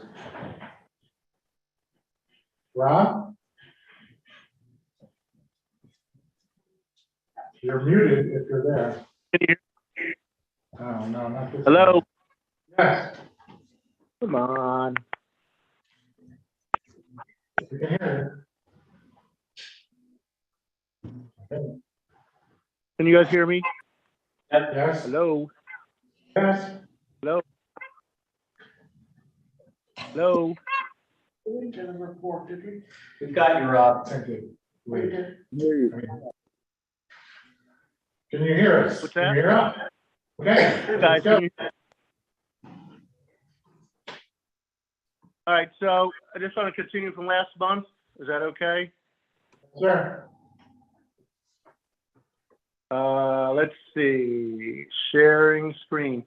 All right, so where I left off with water department last month, after we removed the pig from the pipe and we did some backfill and restoration, there was an issue with the drainage culvert from the state highway, so we went through and repaired that. That was something that was removed during the excavation. Also, if you remember, there was this perpetual leak over in front of the probation building at 610 State Street. And we had this company come in with this very professional equipment, and they were able to find that leak. And believe it or not, the leak that was coming out at the corner of 6th and State Street was actually coming from up here where you see by the entrance to the bank, the Key Bank. So the water was actually traveling almost 2 blocks underground before it was popping up in the water valve down there. And this is the contractor using the equipment. This is what it used to look like, a little bit of ice. The water was coming out of the valve here. And this is the break that he found 2 blocks away. So that was pretty exciting stuff. Just one of these things is something that I provided to the council a couple of years ago, and it's just kind of like an overview of sidewalk and where to go, and so some portions of the sidewalk code are in the code, some are in the appendices, and some are in the charter. So I just wanted to let you know, it's just a little bit of a summary page for that. This is regarding some of the park stuff. I did this as part of a report to the mayor and the commissioner a year ago, trying to show where the staffing is assigned and the work that they actually do. So from June of 2020, you'll see this heading here is all pink. So technically all the employee stuff should be pink, but you see a lot of purple, which is refuse, and a lot of green, which is parks. So the whole idea of this was to show how often people from either the street maintenance or, well, in this instance, some of the mechanics, but, mostly the street maintenance, the guys who should be working on street repairs are actually getting pulled off that work and sending over to mow on lawns because there's just not enough personnel there. And we discussed this last time, the budget's $150,000 for, 30 some odd park properties. This is how we're able to do it, but it's not the way we should be doing it. Obviously, there should be an increase in the parks budget. We should just have more seasonal part-timers, and, it's old equipment that gets requested year after year and gets denied year after year. But, they do need some small pickup trucks, and, there's, something else is a need for consultants. Like, we don't have a plumber on staff. When we need a plumber, we contract it out. We don't have electricians on staff. When we need them, we contract them out. So, there's calls for, different types of trained arborists or, things of that nature. Those are certainly professionals, that landscapers that can be contracted for specific things. A lot of tree work exceeds our capability. We only have a 30-foot bucket truck, and, most of your tree companies have a 60-foot truck. So, we're just not capable of doing big tree work. But this is something that, should be considered as part of the budget process.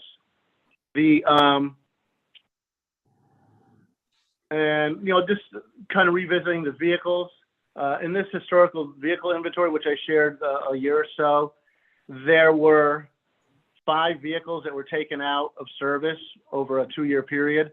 And, some of these had well over 100,000 miles. They had over 25 years of service, and, there was no replacement for them. So, we do need vehicles desperately.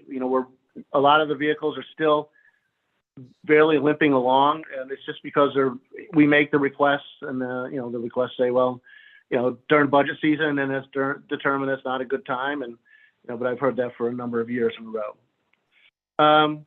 We did some work over at the police department. This is just one of our guys over there. The police department actually procured the doors or had them given to them. I can't remember. And so our guy went over, did some sheetrock and framing for them so they could, better manage their facility. We had this is just a picture of working on some garbage cans for Oakdale on behalf of the youth department. And we have some, just continue working on the barricade shed. Just as more of the winter stuff, which, thankfully we're out of, but it gives you an idea of, the amount of the salt, the corrosiveness that gets on everything and under everything. we have this pretty powerful hot water steam jenny that blasts it all off. So you can see, a lot of the salt is missing from the augers and such. Polishes them up pretty good too. Just revisiting something that made its way to the Register Star and Blogville. There was a question about, everybody's favorite subject, the garbage bag machine. I can't understand why everybody's so obsessed with it. It's just a vending machine. I mean, people use them every day to buy all sorts of things. But in this instance, there was, a non-credible complaint that it wasn't working. And so what I did is, here's the log from the day, the credit cards, this was the post that was actually in Cyber World, and this is the log showing that it was working. I can't be responsible for operator error. But it comes up all the time, and there's certain questions. The reality of it is before the machine, you had to go into City Hall between 10 o'clock and 3 o'clock, Monday through Friday, and you had to go to the garbage bag ladies and pay cash. You couldn't use a credit card. So, this is 24 hours. It accepts cash and credit card. Is there a time when, it says cash only? It happens. You have a 3-day weekend and, the dollar coins get depleted and, it happens. It's a mechanical machine. But outside of that, it's significantly more, what's the word I'm looking for? Anyway, it works better than the old system by far.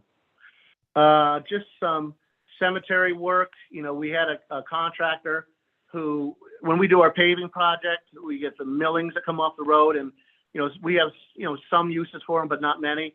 So in this instance, one of the tree contractors wanted some millings. We gave him those millings. In exchange, he gave us about $5,000 worth of tree work. In this instance, you see the 60-foot boom is out there cutting trees along the cemetery. So a little bit of bartering went on. This actually is a little bit old information that's changed already. This is for the Ferry Street Bridge. We have to contract we put money in escrow for them for their flaggers. These flaggers are for guys that are actually on the train tracks and will tell work it has to stop when a train is coming through. And also control the trains coming through to make sure there's no conflict between train and construction project. So the initial money that they wanted up front was $554,000. Of course, we went back to them and said that's ridiculous. And so the numbers were pared back down. The new number is $390,000. But we do have to give that to them in advance with the contract. The good news is that we had to give them $150,000 for their design review, and I believe they only used about $15,000. So that money will be coming back, but we have to give them this money first before they'll return that other money. It's Amtrak. It's the way they roll.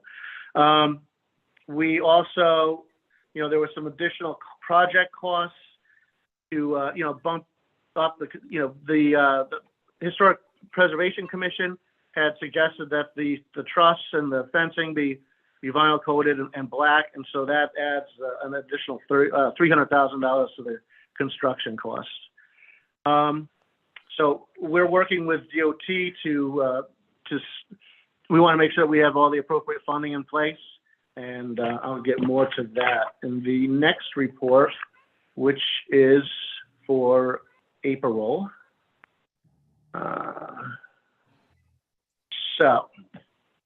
Starting with the sewer department, we had $18,000 in revenue for February. This was just this past Thursday, and you can see this is a rain gauge, and it's just below 3. So nearly 3 inches of rain fell last Thursday.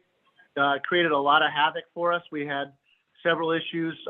Here it just shows you the shacks basically underwater, or certainly waterfront property. We had a massive amounts of grit. You can see the grit not only filling up this 1 yard tote, but it's also on the floor over here, and it was all above the conveyor as well. So when we get these huge rains, what? Rob, I'm not seeing anything move on the screen if you're typing or moving the mouse. Hold on.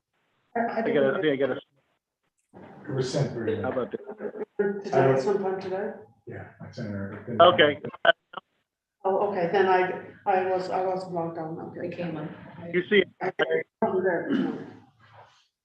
All right, so this is the 3 inches on the rain gauge. Thank you, Rob. This is the, yep. So this is all the grit that was filled up the 1 yard tote, and there was some extra here on the ground. So when you have these heavy rain events, you know, we pulled the grit out so that way it doesn't damage the pumps and the processes. But you get these heavy storms and a lot comes. This was the Mill Street pump station over here, and in this instance, the force main that the pump station pushes into had a lot of grit in it, and it was obstructing the flow. So this is a 6-inch centrifugal pump that we use quite often. And in this instance, we were able to use the old bypass for the construction project and physically force it through. We got the force main cleared, and away it went. So, sewer. The Front Street Stormwater Project, if you'll see a lot of trucks around, we're doing test pits right now. The idea is they have to find out where exactly the elevation of all the other utilities. There's gas mains that conflict. There's water mains. They need to make sure that they have enough clearance between them and that they can maintain their pitch as far as the new project. So that's what they're doing now. They'll be ordering pipe and structures within the next couple of weeks, and the real meat and potatoes of the project probably start in a couple of months. The water project, this is our finished water tank here. Every 5 years, we have an underwater team come in and conduct inspections, and they actually get, in scuba gear, and they go into the tank, and they have diagnostic equipment, they have cameras, and the cameras and all the equipment is in this trailer, and it sends the air to them. So there's quite a bit that goes into it. And we do this to make sure that we don't have any fissures or any do this here. Oh, that's it. Shoot, I was afraid I would do something like that. All right, I just don't want to mess this up. So that took place this past week, and we do get a video of the report as well as a full engineering report. So everything looks very good. So the tank is now 15 years old, and I believe it has a 50-year warranty, so it's good. Water, if anybody has seen this, it's online. It's a page from the water tap book. And this is from the lower Allen Street, just one of the pages I've replicated for you. The point here is there was a little bit of hysteria over the water quality report. Let's just clear this up. The annual water quality report is a chemical and biological analysis of the drinking water. It checks for organic and inorganic contaminants. It checks for a whole host of potential health risks, including everything from microbial to to PFOS. And that report says overwhelmingly that the water is safe to drink. What it means, it's just that simple. Now, there's questions about people who don't care for the taste of it or whatever. That's okay. That's subjective. I happen to like it. But it's also important to understand that this is an old city with old infrastructure. And a lot of these houses, this tap book shows these lower houses in Allen Street, 1876, 1875. And this 10 that's here, that's not 2010, that's 1910. So a lot of these houses still have original plumbing, and your average house has about 5 to 10 gallons of standing water inside the pipes in your house. So if you're drawing off your pipes and taking 6 ounces or whatever, I'm not saying you should let the faucets run all the time, but it's reasonable that the water, if it's getting discolored, it's most likely from the plumbing inside of your house because it's just laying in there over the course of the day. So that's just something to clarify. Now, just on some DPW things, these are just examples of a lot of what we encounter when we have to excavate. This picture here on the right is actually up on Prison Alley in the 500 block. And in this instance, an old stone sewer, right? Stone, not brick, not concrete, actually laid up stone with some clay around it, fell into, and so we had to go pull this out, repiece it, pour some concrete on it. But this was pretty deep. This is about 15 feet deep. So you see the trench box here. and you had a gas main running right through it. So this is, some of the stuff, the second picture here, this was a much more shallow. This was a sinkhole on Partition Street, just below 3rd. But it gives you an idea of what we find in the ground. So number 1, this is a 12-inch water main. Number 2, this is the old 16-inch force main that used to pump river water to the sand filter that was up the top of Rossman Avenue. That was abandoned as a force main in the early 1900s when the reservoir was put online. We now use it as a storm line. The actual stone sewer is down here. This number 4 is actual fiber optic duct from Verizon. And 5 is the lateral that came from the property owner. And the little green dye over here is where we dye tested. And it turns out the sinkhole was because the property owner's lateral was broken. So we turned the hole over to the property owner, and they had a contractor come and fix it and close up the hole. This is just kind of like a diary of a catch basin. This catch basin was, pretty much destroyed. It's just old and it couldn't be repaired anymore, so it was demolished. You see the new one here with some pipes ready to come into it, and then at the end we concrete around it, set the grate on top. And, when the asphalt plant opens, we'll bring this up with new blacktop and bring it up to grade so that way the water runs into it and it's a new working, functioning catch basin. Let's see. Not to, I don't want to get involved with the whole shared streets and what is or what isn't happening. I just wanted to tell you from the DPW end what is there. These are the 185 blocks. They're still down there. We own them. If you need them, we have them. If you don't, that's fine too. But more importantly are the 33 planters that were also used in between the blocks. And so if there's going to be some kind of some version of it this year, and you intend to use these planters, you're going to need some money for someone to come and do some TLC to them, but also to replant because this stuff's all dead. So if you're going to give it a consideration, you're definitely going to want to charge somebody for that privilege because you're going to incur some expenses here, unless you're just using blocks only, or then that's another option. So I just wanted to bring that to your attention when you discuss to fee or not to fee. Let's see, Promenade Hill. So we've started setting the steps. And so a lot of people see this concrete and they're like, oh my God, it's done.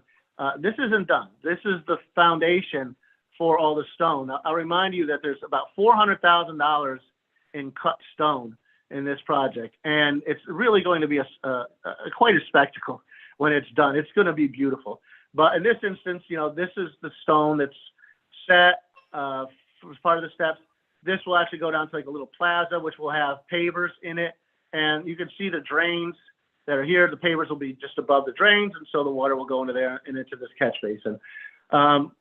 They see, if you see the stone on the side of it, you're like, oh, look at that concrete. Well, the concrete is not what's finished. You're going to have this stone veneer that's going to be, this is all very delicate, very, it's not only labor intensive, it's also certainly something that requires a skill.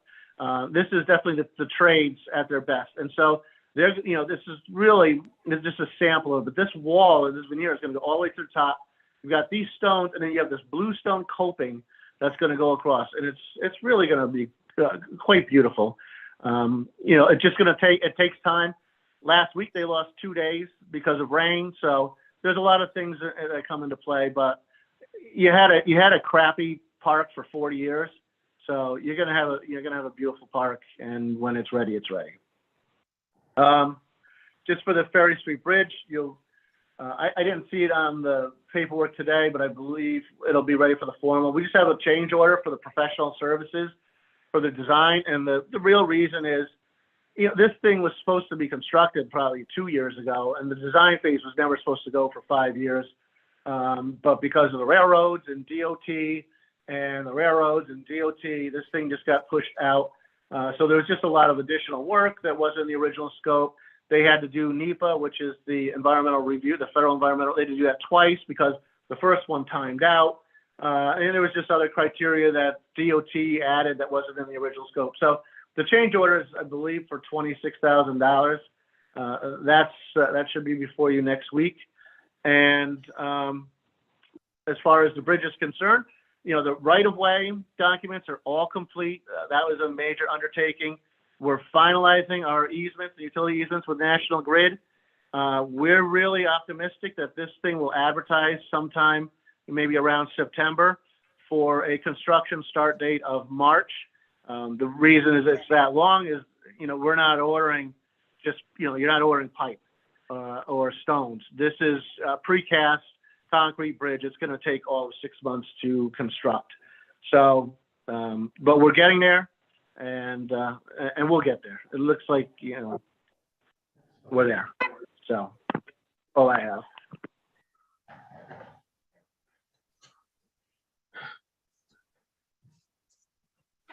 Okay, Brian. I'll keep it quick. Rob, in the fall, we had talked about a couple of different residents in the city that had reached out about getting curbs repainted. Now that the weather's getting a little bit better, do you have an idea of when the team will be out to start doing some of that? I know you said it has to be like 70 to 75 for adequate conditions. Yeah, when it comes to the paint that goes on the curb or the you know, the stripes for parking spots, that has to be pretty warm. You're talking July. The road really needs to be cooking for that stuff to stick pretty well. You know, when it comes to like the stuff with the crosswalks, the thermoplastic, we actually melt that down with a heat gun, so we can start that first. So we're gonna, you know, we'll actually start some of the crosswalk stuff first, and then we'll get to those yellow things. But yeah, once we get going on it, it happens. It goes pretty quickly. Okay, thanks. Any other questions from council members? Yeah. This is just a wild card question, but I just have noticed that driving into Hudson on 3rd Street, a number of large potholes have opened up in the past few weeks. I'm just wondering if you know where we're at on that. They seem to have gotten considerably bigger in the past week or two. Yeah, so this is the story. We did a paving project there, one of our biannual CHIPS projects, and we had that section of 3rd Street on there. And I believe it was either 2015 or 17. I want to say 2015. So we came in with the contractor and we milled it. Once we milled it, we observed that most of the concrete subbase had some issues. But at this stage of the game, we didn't have the material quantities to do a full reconstruction, and we hadn't planned on it, so we didn't have the time.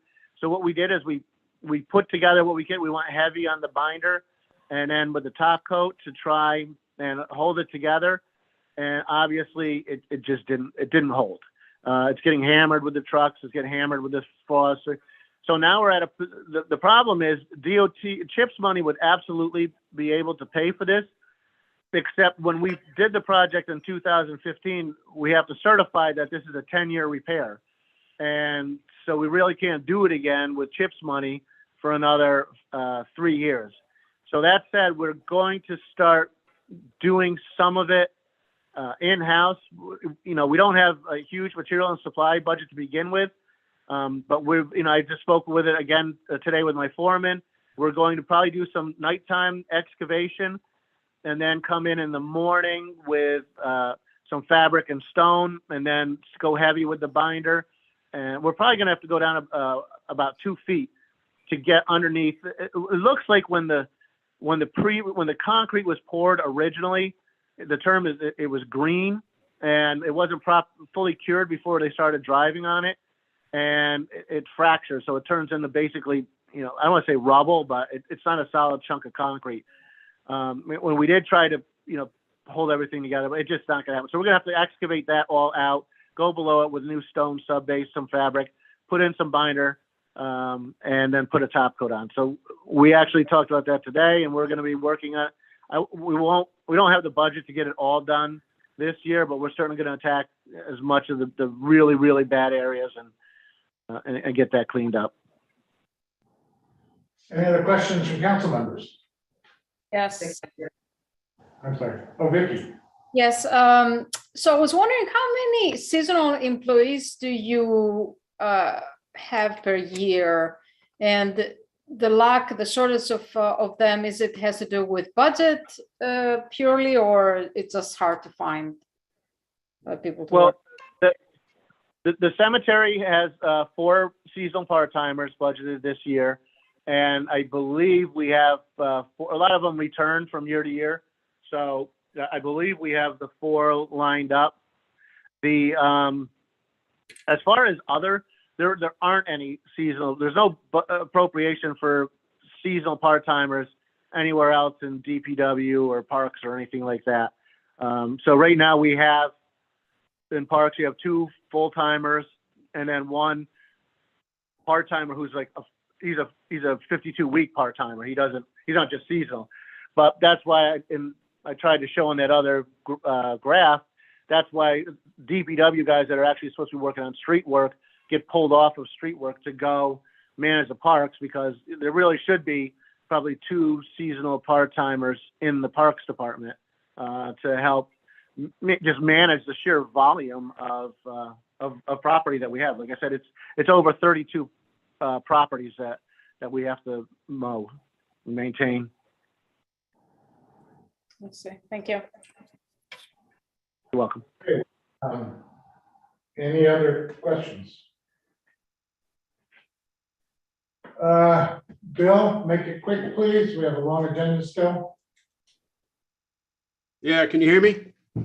Yes. Great. Hey, Rob, last November, after all the CHIPS roads were repaved, you were at a meeting, you claimed that you had to raise the valves that were sunken to keep the road smooth. And I'm just wondering why so many of them weren't raised. I see many of them, especially a huge one, a wide and deep one at the corner of Columbia and 3rd Street and Long Alley. But there's a whole bunch of them all around town. Why weren't they all raised to the level of the street? Well, because the risers come in 1-inch increments and the road is crowned. So what happens is, if to go up to that next inch, if any part of the valve is going to stick up where it would catch snow plows and catch vehicles, then we have to go to the next size lower, and that next size lower is a full inch below. Okay. But Rob, the valve, No, the valve is sunken. Asked and answered, Bill. Asked and answered. Move along. Okay, this is ridiculous. Around the Armory on State Street, on 5th Street, on Short Street, there are painted parking space lines, handicap symbols painted yellow paint for the fire hydrant. Did you guys do that, or did Galvin do it? Galvin did it. And you allowed them to, or they did it without your knowledge? They asked permission to do it. And you allowed them to? I believe it was at the request of the planning board that wanted to have designated park spaces. Your recollection is that the planning board allowed Galvin to paint the street? Listen, Bill, he said they asked the planning board. My recollection is the planning board asked them to paint spaces. The planning board asked them to put spaces. Really? Yep, that's the answer, Bill. Move along. One more question. Come on. Okay. Rob, are your DPW workers, do they have a uniform policy, or can they wear anything they want, including shirts with advertisements for local businesses? They have a uniform allowance, and there's no restriction on what they wear.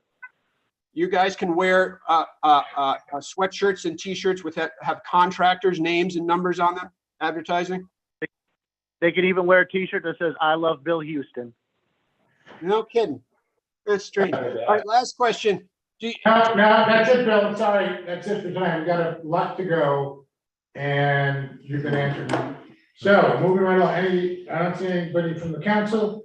We need to go to our resolution. Do you need to leave? Sorry? Pretty soon, yeah. Well, Are we just gonna go through resolutions now? yeah, unless you want to do this whole thing right now, or you No, want to? that's okay, it's okay. Okay. Just trying to. Yeah. Okay, resolution number 1. This is the compensatory time off policy. Do I have an introduction? Amber, and a second. Second. Thank you, Margaret. Next is appointing Commissioner Deeds. I'll introduce. Ryan, and do I have a second? I'll second. Thank you, Amber. The next is accepting a senior center donation of $388.65. I'll introduce. Ryan? Second, please. I can second, yeah, I can second that, yeah. There. I will gladly second it. That's good. That's on the record. You should never second something without being happy about it.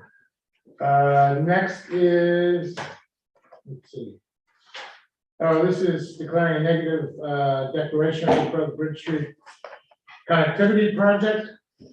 Amber, second. Brian. The next is accepting donations totaling $21,023.52 from the Oakdale Fund to support the fire department water and rescue and dive team. Introduce. Ryan? Second. Yeah.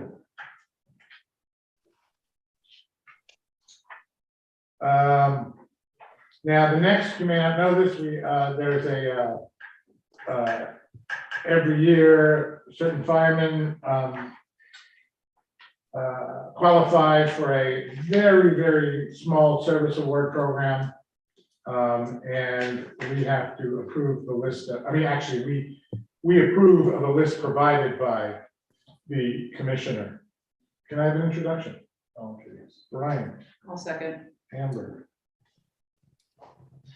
No pressure on Margaret to second. So quiet up there. She's in a rush, so I don't want her to have to stay long there. Democracy waits for no one.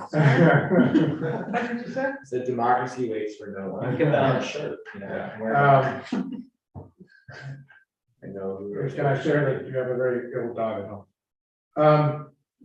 The next is authorizing funds for payroll chargebacks to cover the housing justice director. This is a payback to 2021. Yeah. Brian, please.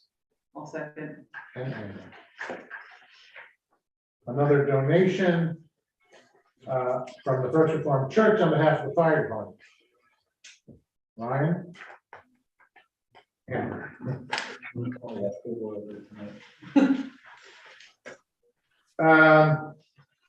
The next is authorizing the mayor to enter an agreement with CGI Digital for their community showcase video program. Just a question about that. What exactly are we like, we're getting video. I think content. Mr. Hoffman can speak to that, Mayor Lee Hoffman. What are they getting, actually more probably, what are they getting from us? Because I see that we're not responsible for any cost. Correct, yeah, so their revenue model is through paid sponsor ad space on a digital page where the videos will live. So they will go out to other organizations, businesses to have digital ad space around a video product that they create and they film here in Hudson with our help if we want to provide it to them. And then they will basically have sponsors of that video in order to account for the cost. Where are they based? Rochester. Rochester, yeah. Cool. I don't really understand the purpose of this. This is to create a video or series of videos showcasing different elements of the community, from our parks to organizations to the citizen community as a whole, to include as an introductory video on our website, for example, that allows people to have a virtual tour. And who is going to have control over the content? The mayor's office will be working with the company and anyone on the council who would like to participate. How will this interface in any way with the tourism subcommittee? It absolutely can. Yeah, this contract is just to allow us to begin the process and get on their filming schedule, and then we can discuss how the product actually looks later on. Give cut notes and stuff like that. Sorry? Give cut notes and feedback and creative. Introduction? I'll introduce. Amber, second. I will second. The next resolution also can be spoken to by Mayor Abe Hoffman. It's an organizational chart, just for the convenience Oh, yeah. of I support your mural board. I'll introduce. Yeah, Ryan. And a second? yeah, I also really support it. I think it's really great, and I think it's really helpful, you know, for a lot of people. So, thank you. Well, there you go, Mayor Abe Hoffman. Hey, Mr. Hoffman, I have a question. Yes. Regarding the org chart. One thing that I was interested in looking at it was, would there be any value in delineating city funded versus funded from other source positions? Because right now it looks like the city is paying for all of these positions when that's not true.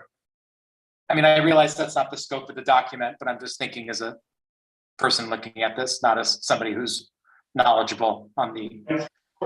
I understand the point. The organizational chart is not necessarily for the purpose of outlining where funding is coming from, but rather to communicate, particularly in our case to civil service, what the organization looks like in terms of a snapshot. We can add additional detail to that in terms of text. Yeah. Sorry, we had a bit of a disturbance in the room here. I can absolutely add notes to the organizational chart if that is information you think is worthwhile to include. But at this point, I think there's only one position, the Housing Justice Director, where that would apply, actually. Correct. Could we like the treasurer's office too? I think it just might be helpful information for citizens viewing the chart. I think it looks fantastic. Like, I totally get what you're doing, picking up what you're putting down. Just a suggestion. Okay, go. Moving. Sorry. So you had two positions on there relating to housing? So Yes. housing justice and then. And the fair housing. Fair housing. How do they relate to each other? That they don't actually. they report to the mayor, but that is the extent of their relationship. They have different functions. They have different functions. Yeah. Michelle is salaried and Teresa's appointed. Yeah, Teresa as fair housing officer is an appointee by the mayor to oversee and act as an intermediary in cases of fair housing discrimination. Okay, got it. Yeah. That was many questions. The next resolution is supporting the installation of Nutritious Choices Learning Path project at the Riverfront Park. Yeah. I'll second. And thank you both. The next resolution is actually, it authorizes the mayor to sign a license agreement with Hudson Tiles, but it's a renewal of the existing agreement. Ryan? I'll second. And the next, as you heard earlier on, is creating a fee for renting the kitchen at the youth center building. I'll second. Ryan and Amber. The next two, but we'll do one at a time. Authorize a loan from the general fund to the capital fund for the stormwater separation project. Theo and Ryan. And lastly, another water-related project, and this authorizes the issuance of serial bonds as described by Heather. Ryan. I'll second. And Amber. Well, thank you for making that expeditious. Before Margaret leaves, would you like to give a quick? Oh, yes, sorry, yes, just one very quick item. So at the PAC meeting, I guess last week, we had a presentation from Michael O'Hara around solar communities. And so I met with him during the week to get some more information about this. Columbia County is hosting being a solar community, and they've entered into an agreement with 2 vendors. There is no cost to the city, or it's just an arrangement where they will agree to promote solar use and having people sign up. And so Hudson can also, using the Columbia arrangement, they can become a promoter of solar and become a host city. And Michael is going to come and talk to us about it. There is no risk to us, there's no financial cost to it. The only thing we have to commit to is promoting solar. And we get to define how we would do that. So it's not like you're told you have to have a budget of X dollars to do various promotions. But it sounds really interesting, and I think would be great for us here in Hudson. We would get a little bit of a money from the vendors for every Hudson person that signs up. But one of the really significant things about it is that in doing this, it would actually assist us in getting points, extra points in other grants that we might apply for eco-friendly initiatives. So there did not seem to me to be any negatives associated with this, and it just sounded like a great opportunity. So he's going to come next week, and did he say he was going to draft the resolution? Yes. He's going to do the resolution. There's very limited paperwork involved in getting us set up, and he will be here next week to talk to us. And this will be at the regular meeting? Yes. Yes. Margaret, before you leave, I just need you to sign the second, that's the only one you. Okay. Around here. While Oh, she's, sorry. while she's doing that, just sort of on the topic of CAC, some comment actually provided me a plan for the rooftop solar elements that we talked about, so I'll have those ready for the next CAC meeting, specifically for the bus depot garage. And they're looking at the empty field behind the reservoir in terms of being able to get enough solar that would take most of DPW as well as water and sewer off the grid for us locally. Okay, and lastly, I was gonna have Crystal talk to us tonight about the open meetings law and documents, but we'll put that off for till next week. In the meantime, one last thing is, Ryan, can you tell us about the various decisions or recommendations, I should say, made by the Tourism and Event Committee for dispersing the funds? Round one. Round one. Disbursement. Dispersing the funds. So getting feedback from everybody after the first meeting, the recommended where we've netted out in terms of what we'll produce for next week. And obviously, if anybody still has comment, feel free to weigh in ahead of time. But for the day tours with transportation with the Hudson Business Coalition, $2,500 to have the program do one. Everybody saw that there's value in trying that and at least try one of them. For Flag Day, funding $5,000. For Juneteenth, $8,300, and that's actually combining what the initial separate ask from Light Forms was. We want to ensure that since the exposition will be at Light Forms, that we support Juneteenth and make sure that as nascent as it is, it gets off the ground more. $5,000 for Out Pride Hudson. We have not made a decision yet on anything with the second Saturdays. Waterfront Wednesday, I need to follow up with Sam and Adam, but we're looking to fund the full request of $10,550 with the stipulation that we are able to get one additional cruise for each Out Hudson Juneteenth. And then we expect to be getting applications from the Latinx Festival as well as potentially the Bengali Festival. That they would offer those cruises as a way for those organizations to do additional fundraising. And finally, $5,000 for Winter Walk. So in total, that would bring us doling out $36,350, leaving us a current reserve of $14,650. Thank you. So that'll be turned into a resolution promptly and will be on the agenda for next week. Any questions to wrap up here? Any other last minute things you'd like to talk about? One question, Brian. Did we have a chance to circle back around with any of the organizations mentioned in the Waterfront Wednesdays co-sponsory kind of fundraiser to gauge their interest in doing that? Not yet. So when we do notify them this week, that's when we'll make sure that they're interested in that ask, because to your point, we don't want to over ask what we should or should not of the Waterfront Wednesdays team. But at least we're putting it on the table that we're trying to find the synergies to make sure that all of the organizations can work better together, depending on who's getting the lion's share of funding. Cool, thank you.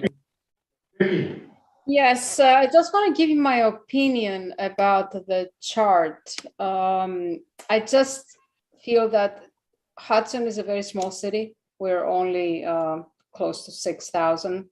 There we have New Paltz and Newburgh, 25,000, 28,000, and they only have one council member per ward.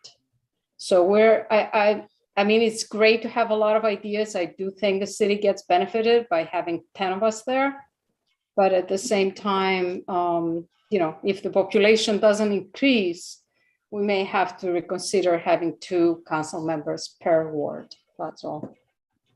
Well, that's a big call to take care of that, and it's on the agenda for the near future, where we will perhaps reconsider our existing charter and our structure of our city government. But we can't simply just get rid of. Well, I know, that's why I'm just saying I wanted to throw it out for, you know, people. And it requires a referendum, so that's why it has to be a very big and carefully discussed issue. But thank you for mentioning it. Of course. Because I happen to agree, we only really need one per ward. But that's not, I don't get to make those decisions on my own. Tom? Dominic? Yes, thank you. Is Michael Hoffman still there by any chance? He is. Oh, great. Hi, Michael. So I just wanted, if maybe you can give us an update at the formal meeting, one on the progress of the ADA sidewalk audit and the next step on moving that forward. I know we put out the money for that, and I was wondering what the next step is for the sidewalk audit and moving that forward. Secondly, the security for City Hall. I know that, you know, next couple months, City Hall is going to be under construction, so it might be good timing to maybe combine any kind of improvement at that time, since City Hall is going to be closed, or any kind of security building improvements during that time. Yeah, I will have to punt that to the president, the council president, in terms of setting the agenda for next week. If you would like me to have. Oh, yes, of course. To have a report on those things. Yeah. Next 2 things. I'm happy to do that though. I think you're already off to do that. Yeah. Thank you. Anything else? So you know what I'm waiting for. I'd like a motion to close. That's one of them. Who seconds that? I'll second. Ryan seconds. All those in favor of adjourning, please signify by saying aye. Aye. Anyone opposed? We are adjourned. Thank you all. Hello.